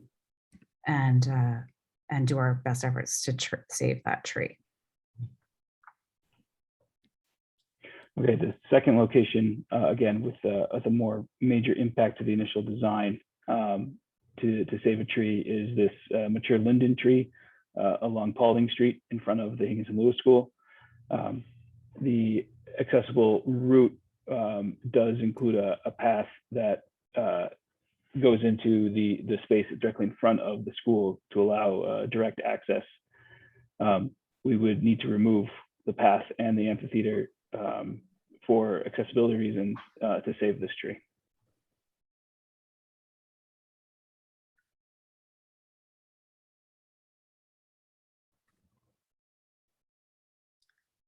So can we launch poll question 2? There we go. So this would be eliminating the amphitheater as a program element from the park. So we would not include an amphitheater near the school as a program to the park. And it would mean if we were to keep the amphitheater as a program element in nearby adjacency to the park, it would mean the removal of 1 tree.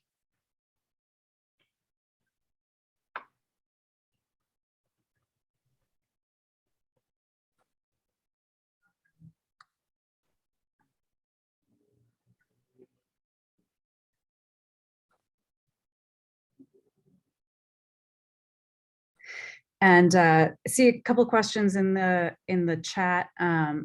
The amphitheater, if we decrease the size, it would not change the need to remove the tree. The tree is where the pathway is proposed, and the pathway location is dictated by the ability to, it's kind of right in between 2 other trees. So doing the least amount of damage to more trees, and that's the best location for accessibility.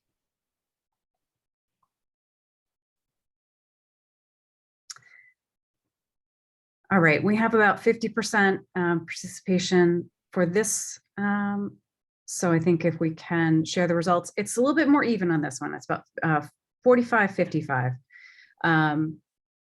So I think we will probably, and it was 55% keeping the amphitheater. So I think we will continue to study this, and we will figure out how to share that information on the final choice back with the community. Thanks, Kathy. The third tree, and again, we've looked at all of them. These are the ones that we found the ability to add a little more effort and cost in design development to save these trees. Would include a salvaged block retaining wall. So this would be a granite block retaining wall to try to keep a natural feel to the site. It'd be very similar to the amphitheater area, so it would tie in. And in this case, it's a mature maple tree, and you can see from the picture there is some significant dieback within the crown. But knowing mature trees, it's very comfortably able to live for a few years longer as it is. So the goal here would be the addition of this retaining wall, it's a low retaining wall, be at seat level height, more or less, to preserve this tree.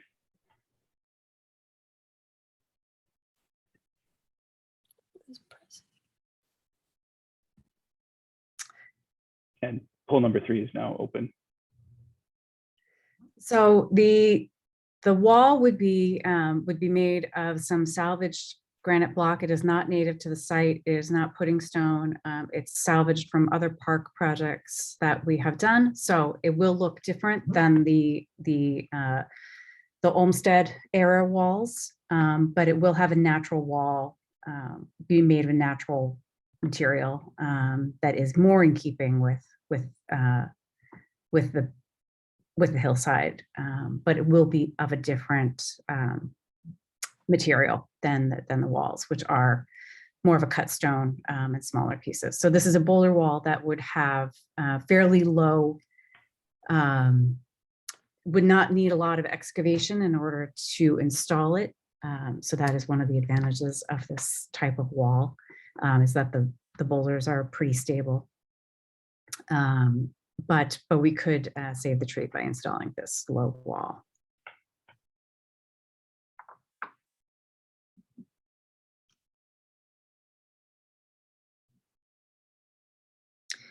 Okay, we'll give it another few seconds. I think people may be dropping off, so I want to make sure that people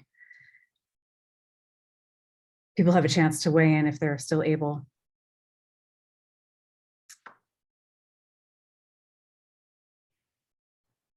All right, it's getting a couple more, but the polls seem to be, so let's end this poll, because it does seem to be pretty clear, a clear preference to keep the wall and add the low retaining wall. So I think that is something that we will continue to investigate and to see if that is possible. Let's share the results out of that. So that was about 45% of the participants on the meeting made a comment and or participated in the poll, and about 88%. So now they're about 4 to 1. Sorry, a little bit more than 4 to 1. Were in favor of preserving the tree but adding the low walls. All right. And did we have one more poll question? Yes, the last question is really about the community stewards and having a third-party tree evaluation and walk-in discussion with the tree warden. And the question really comes down to if that evaluation indicates that trees that were currently outside of our project scope of actual impact and construction should be removed, or other trees along the path that they have a different opinion on should be looked at. Should those trees be removed, or should the trees remain? So the Friends and the community stewards and Friends of Malcolm X Park has been very generous in their time and fundraising to get an independent arborist to take a look at the site. And there are some differing opinions about some of the health of the trees, and they may determine that we have not identified all of the trees in poor and dead condition. So we're just offering that up as an option. If there are more trees that haven't been identified through the design process that should be removed, after consulting with the city arborist, should we move forward with removals of those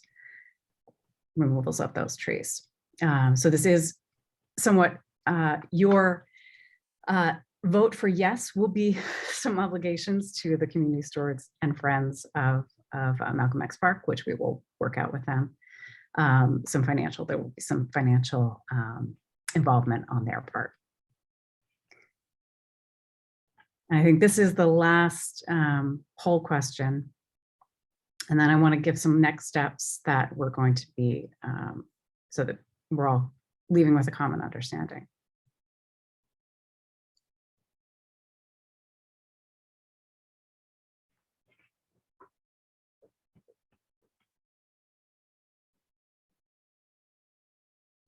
All right, I think this has slowed. So I think I'm going to end. Yeah, okay, thank you for ending the poll. So it was about 56% to support the additional tree removals if both arborists agree that they should be removed. 44% say leave all the trees, no matter their condition, in place. So we will follow up with the friends and community stewards of Malcolm X Park, and because their interest is one that we need to respect. So I do want to just wrap up with some final next steps, and I think we can open it up for additional questions if there's time, or additional questions after these final next steps. So we will be resuming construction, including work on the Hill, next week. Monday, we will give the contractor the go-ahead to start construction again. There is no date right yet for when the trees will be removed, but he will be scheduling that, resuming the tree removal as part of his work plan. We will be removing the paint on the trees whose fate we've reassessed, and we will be using a citrus-based paint removal agent, scrubbing the paint according to the paint removal product recommendations, and pressure washing may be used for trees with thick bark, such as hornbeam, chestnut, locust, oak, or cottonwood. I would encourage you to get engaged with the community stewards and friends of Malcolm X Park. Donations will be needed to help the health of these trees to remain, and their strength will be the park's strength. So that is all of the points I wanted to make as we wrap up. I think we can probably open up for a few more questions if there's time. Let me find my participants. Sophia? Counselor, I was also just checking in. What is your schedule? Yeah. I think we could, we see that it's Sophia and Senator Wilkinson. I'm sorry, Derek and Dovey, we won't be able to hear from you past this time. It's going on 2 hours. Counselor, is that Dan Wilkerson and Dovey have not actually spoken before, so it might be good to prioritize people who haven't gone at all before people going a second time. You're absolutely right. Ms. Wilkerson, Senator Wilkinson. Thank you. I think that this is such a missed opportunity. I have been involved on a number of fronts, but specifically, I just use as the last example, the last question. I abstained from the poll, in part because several of the questions, some of the materials in that poll were asked in the chat, and we couldn't get an answer. one question that I did ask was about the arborists and Michael's role, for example. And we had been, the community stewards had been asking for some time to have them both walk together and come up with a list. The idea that the question on a poll that purports to be representing the concerns of the community stewards would be one that says, we don't think that you're tearing down enough dead trees, is so twisted to what we're here about tonight. And I think, I think that there's there's an enormous amount of talent in this community of people who want to be working with you. I'm clear on this issue about the arborists. Like the response that I did get, and I appreciate the answer, is that the arborists who did all of the assessments and all this talk about the trees worked for the contractor, and he's gone. So there isn't one right now. So that's why there's no one to answer specific kind of the process and how we got here, which is just one of the problems with this. I mean, are you going to take that poll that you took and then represent that we had 150, 100 people participated and this is the answer? Because that clearly isn't what just happened. And I just want to say, this is something we could work out. I think we could do this. We can make it work. We can end up with something. But when people continually feel that they're being railroaded, this is like people screaming on chat saying, stop, no poll, no survey. And you just keep moving like you don't hear any of it. And then you're going to be representing this meeting next week as something very different than what it really is. And that is a lot of people with lots of questions and a lot of great suggestions. And I think some of them might even be there to work with you if you bothered to spend that time. I cannot answer a question about design and the ramps without seeing it. That's part of the reason why I couldn't answer those. Like a whole design and walking through is a simple thing that we could do. I think you've done it before. And as the process changes or the plan and design changes, schedule another walk. Let's walk through, point it where it is. I have no idea what those renderings just saw, what they showed and where they are in the park. And I'm sorry that the gentleman who's focused on, softball feels like he's wasted his time and he's never coming back. And we're going to work with him to come back, because walking away is not something we should do. But staying has to mean something, Kathy. It has to. And I know that you're not, you are committed. You've spent too much time on this. You're reading those chats. This is not outsiders, people who, I live in Roxbury. I don't even know what I just witnessed tonight.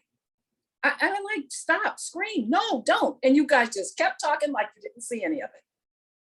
And it doesn't have to be that way. We'd love to have a beautified park. This idea that there are people who said, well, I don't want to do, people with disabilities, we don't want them to have access. Of course not. But the point is, what we want you to recognize is that there's all different kinds of disabilities that we now, because of where we live, have to be accommodating. And I think we can do that if we put all the cards on the table. And so I just say, this is very, very, very, very distressing, very disappointing. It's almost like you're inviting the kind of pushback that I know you're going to get, and you don't have to do that. We can do something that works for everybody. We really can. I'm committed to help do that in whatever way I can, but this, I could, no. Thank you, Senator. I also think that, and Mariama, Chief Mariama, you can respond as well. But the thing is that these processes that have been happening in portions, and you go over certain information, and perhaps it's in the communication, right? So taking it from one meeting to another and showing the full process. And I think that's what Kathy tried to convey earlier in this meeting. And I think that you're absolutely right. So there's opportunity for more conversation. These meetings have been going and they've taken shape in different forms as well. So in terms of the dynamics and the lashback or the way that people have exchanged with each other, this is probably, today is what you're seeing, something, the aftermath of all of these meetings that took place and so many different styles being tried. And certainly there's so much to learn, and I'm hearing you loud and clear. I guess I'm just here to take notes and learn from the community in terms of how we can improve it, instead of creating sort of, and I can attest that I've witnessed Chief Mariama really be engaged and really answer questions and go on in meetings for almost 4 hours. And so with that being said, I don't take away from what you said, and I do agree that there's so much to learn here so that we can improve. But I think the intent is to improve it. And the intent is to make some sort of progress and evolve as we try to engage with the community. And of course, this is not my meeting, but again, I'm just here to try to support and help. Thank you. We appreciate all the time that you've given to this project, like everything in District 7. Dovie, would you like to unmute yourself? Good evening. Can you hear me? Evening, Dovie. Yes. Okay. Yes. Hi.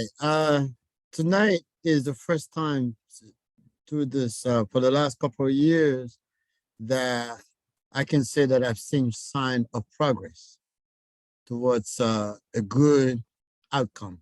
And to me, progress and a good outcome are entirely due to what the community wants. What I've seen throughout this process is the city putting its foot down the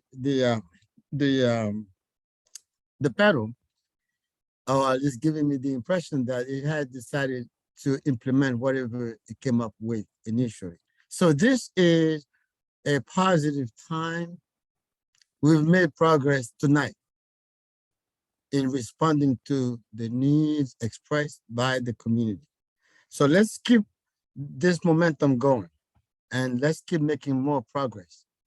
In that regard, I suggest that the work not restart on the site until you have a clear, unless you can poll the community tonight and have a clear understanding, a clear response that the community is willing to let you cut down the trees that you have slated to cut down, you have decided to cut down. If not, that should not proceed. Because I think you will destroy the goodwill that you attempted to create tonight. That's one point. The second point is, and this I raised very early on in the process, please, is there a way you can show this community that beyond bringing in contractors and so forth, you are finding ways for this community in Roxbury to benefit from these contracts that you've been doling out? That I haven't seen. I've called your attention to it from the start, because I think it's not just the right thing to do morally, but economically, I think it is also the right thing to do, and it's needed. So the last point is this. For all the discourse, for all the speeches I've heard from a long time, why, please tell me, why do I get the impression that for you, implementing your plans takes precedence over what the community is saying? Am I misunderstanding you? Or is there something that the community just does not understand about either you or your processes? Thank you.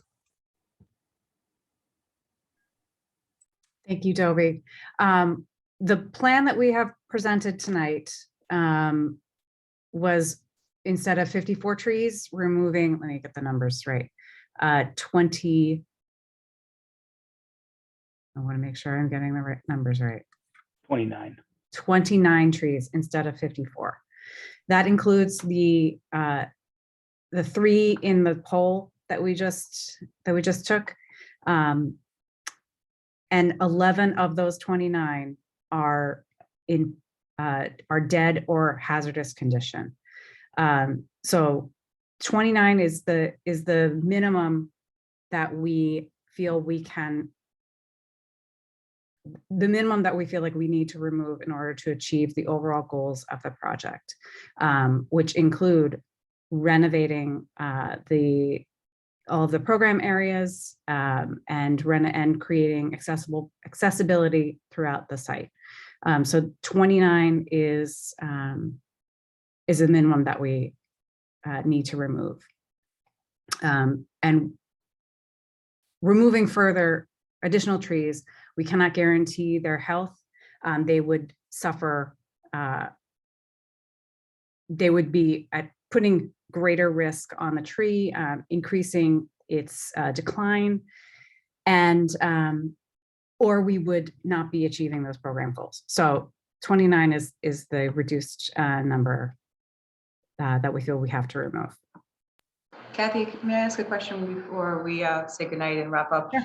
A couple of comments or questions that were posted about minutes, I guess, moving forward in the future, what are the possibilities of maybe a community volunteer or maybe someone from your department to do minutes? Is that possible at all? And then the other thing is So a full comprehensive plan to be posted before the process begins, development begins. Tanya, Counselor, I can speak to that, which is just that we always post recordings, and that is in part so that you can see what people said for themselves as opposed to a representation of what was said. So that has been the practice. I'm open to a conversation about whether or not we could do that. I'm not sure where, how we would do that, because then you end up in an issue where somebody is making a judgment call about what was said or not said, as opposed to when you post the video, you are allowing people just direct access to what was said. Does that, yeah. So we could have a conversation, but that has been the practice. Thank you. And for Marie, you mentioned where is the chat going to be posted? And even if you didn't vote for me, Marie, I would still support you and serve you. But if you give me your email, Marie, please post your email so that Christine can send you an email with the copy and paste of the full chat. Yeah, we can save the chat as well. And you can we save. can Yeah, I don't even save the entire chat. see that. I'm telling my age now. Thanks. It's already Kathy. automatically saves for me as the host. Cool. So we can. I think we can post that because there have been so many requests about. Yes, if we posting that. can. I'm sorry, Derek and Bourne, if we do have to close. And I have fasting brain. It's been past time for me to go, but I do apologize. I would love to see you guys in my office. If any of you want to speak, D7 or not, Johanna, I welcome you to visit me or schedule time with me. I do canvassing on Sundays. If you email me, I'll come to your door. And then please call me or email me and schedule so we can talk further if you need to give me more. I would love to discuss further ways that we can improve on engagement. Again, my job is to support the departments in the city to improve these processes. Thank you so much, Charmaine. And if we can hear the next steps in terms of how we're communicating what happened today and the full plan, and then we close out. Yeah, so I am not the project manager, so I want to be respectful of Lauren and her process and everything that she's done, all the hard work she's done to bring the project to this point. But I think we are immediately going to be posting the recording and posting the slides. I think we can copy the chat and share that as well. And then I think some of the work we need to do as a city is we need to update the plan, get a conformed plan together to share with the contractor and with the community. So look for those things on the city website, boston.gov. I think it's /Malcolm-X. I think I'll add it again into the chat. I just did, but I will put it again in the chat. So that's the landing place for all of the all the documents relating to this project. We are doing also regular construction updates throughout the construction season. So there will be some updates coming. If you are on Lauren's mailing list, you'll be receiving that. She's also posting that on the website as well as those go out. So look for that on the website, and we'll send that out, a notice out that it is live as well. So again, we're going to be restarting construction. I think primarily on the courts and the playground to start, and then the trees will be scheduled when it works for construction sequencing. So thank you all for your time. Really appreciate all the hard work and dedication of the community and the design team and the city team. So thank you all for coming, and I'm happy to stick around for a couple more minutes if there's additional questions. Thank you. Good night. Thank you.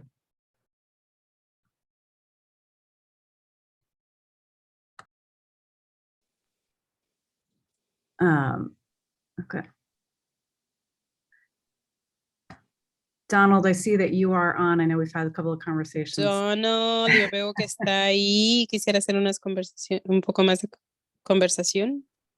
Ya no. Erica, I ended the translation. Hello? Okay. Can you hear me? I can hear you, Donald. How are you?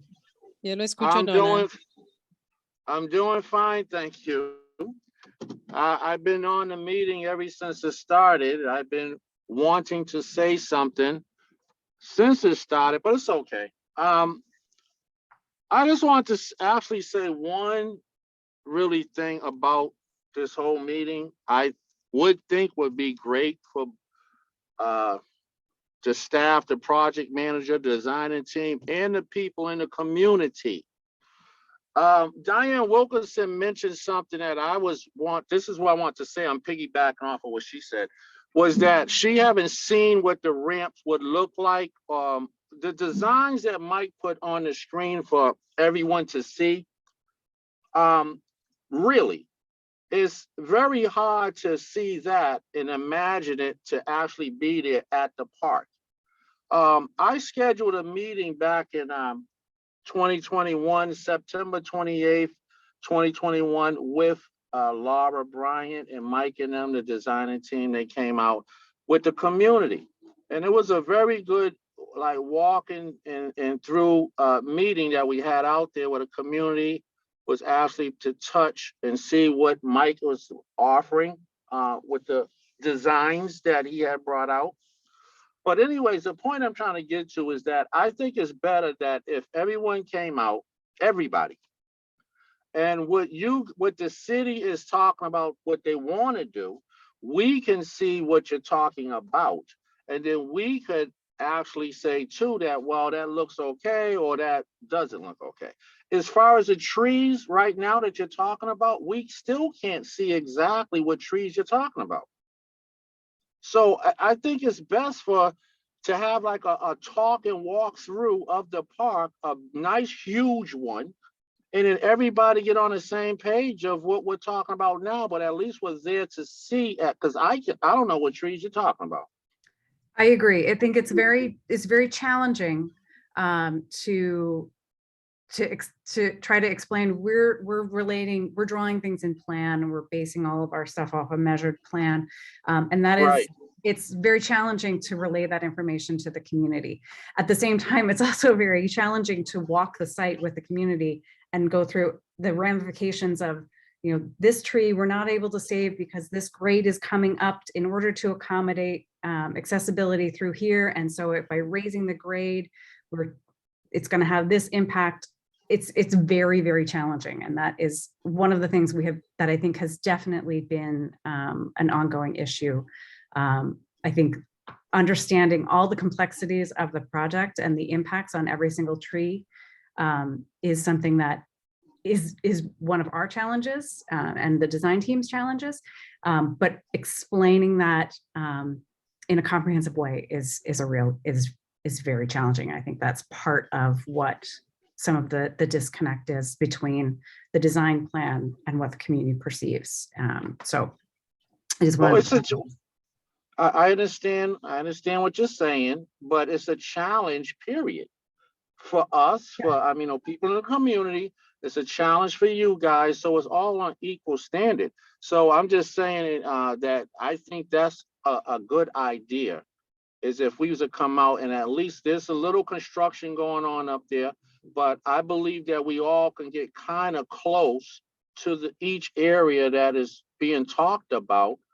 And let's all of us get on the same page and see exactly what we're talking about. Because without seeing it, I really feel that everyone is a little offset of what's going on. We don't know how long the ramp's going to be, how short it's going to be, or how wide the entrance is going to be. We don't know none of this stuff. Yeah. So we've had a couple of site walks.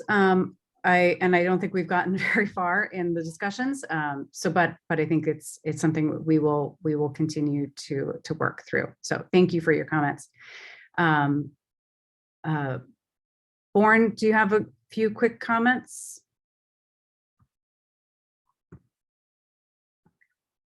Yes, I do. This is just like an extension of Roxbury Strategic Master Plan, right? City makes a plan. They don't consult the residents. The residents have to come up with a rebuttal to say to the city, you can't plan in the city or for a part of the city where you haven't talked to the residents. You're using this meeting. I don't have to say what the Senator Wilkerson already stated. You're basically using every next meeting as a platform to say that at the last meeting, it was okayed and we got this poll taken. Those polls do not represent the entire community. The entire community is not on this call. You're continuing to be disrespectful and rude. This isn't a transparent process. You've come in with a plan. The plan is not a good plan. It does not save the trees. If in the top 5 of the poll you took for the past 2 years, it said save the trees was number 5. You're talking about cutting down 29 trees. There's no way that a young sapling tree can save an elder tree or do what an elder tree does. With the type of runoff we have, those saplings and the things that you're talking about planting will be in the downspouts or be in the catch basins.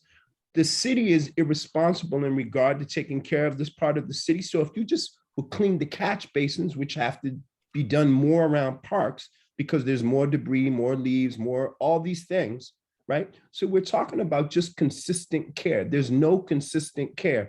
And if the city cared, if you all cared in what you were saying to us tonight, you would come with a clear plan that had the streets on the sides of the map that would clearly talk about trees, clearly talk about the things. Instead of that, now it's like you're pitting the community against itself. There's no right answer to these polls. There's no right answer to the poll. You're talking about removing elder trees, which hold ground in place. All right. So, this whole discussion, this whole thing we did tonight about going around and having this meeting when you're going to move on Monday anyway, the only way we could stop this is by what? Putting a line of bodies around the park to stop you from coming in to do the work, to make a larger awareness to the community of what's happening in Roxbury. That's what we have to do to get this thing to stop. That's not right. My father was a community organizer. I listened to community organizing for years, right? This is the same thing. It's new faces at the city, but it's the same plan. This is shameful. It's disgusting. This is not transparent. May I say something? The city systemically, the policies and the system in the city is all systemically racist. We know this. Where we fail as a community, as Black people, is that when we have white allies to this magnitude that comes to a meeting about trees, when it's about violence, we need them, but for some reason, trees is a priority.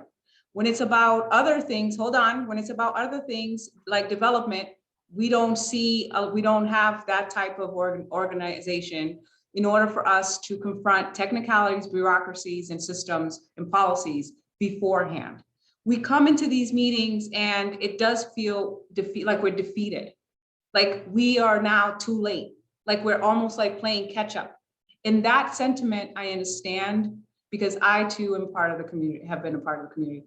What I would invite you to do, and anyone in the community, is for us to work on the policies and the systems to be able, for example, I'm chair of Ways and Means, and there's a capital plan that is lopsided.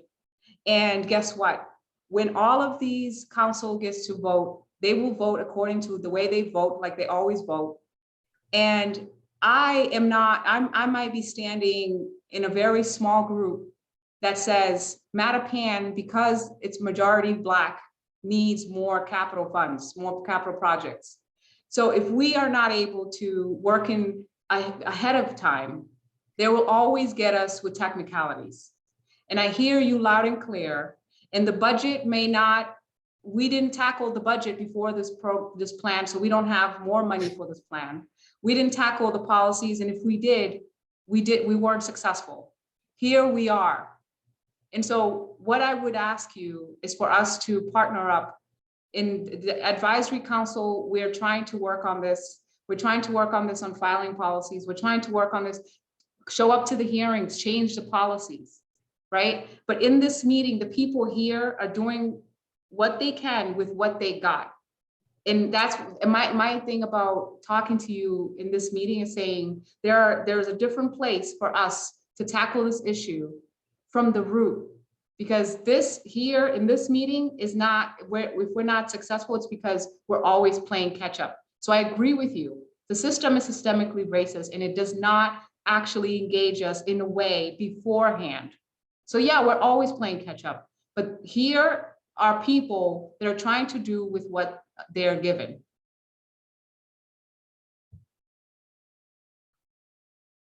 You're talking, and I don't know if you're responding, but I think Brother Derek has a comment, and we'll go to that, and then we'll have to wrap up because it's going to go on for a while. Agreed. So Derek, let me unmute you. Thank you. I just want to say, I'm 55 years old. And since I was beginning when I was 23 years old, I lived in Roxbury on Wakulla Street and taught civil rights history at Boston College after being a researcher for the Eyes on the Prize film series.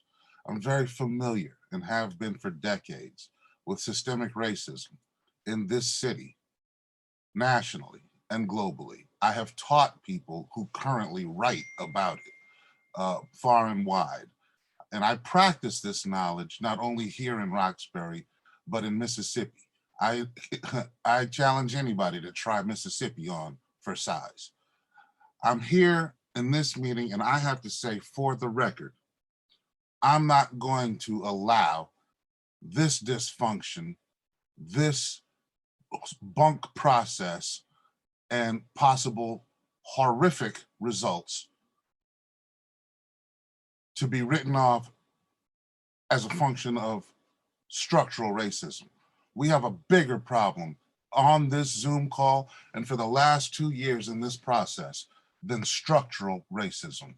And I have to add that the white people and others who are not from the community, who have been on this call and on other calls and community meetings, particularly since this construction phase began, have been present because, frankly, myself and other Black and brown abutters, residents, voters, taxpayers have invited them explicitly because at this juncture, our leaders have failed us miserably and worse than the neglectful bigots that preceded them.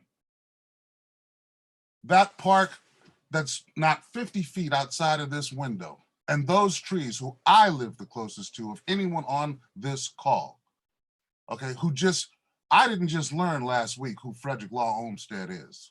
I live here in part because of Frederick Law Olmsted, as well as my Black and brown brothers and sisters that turned this into the community that's worth calling home.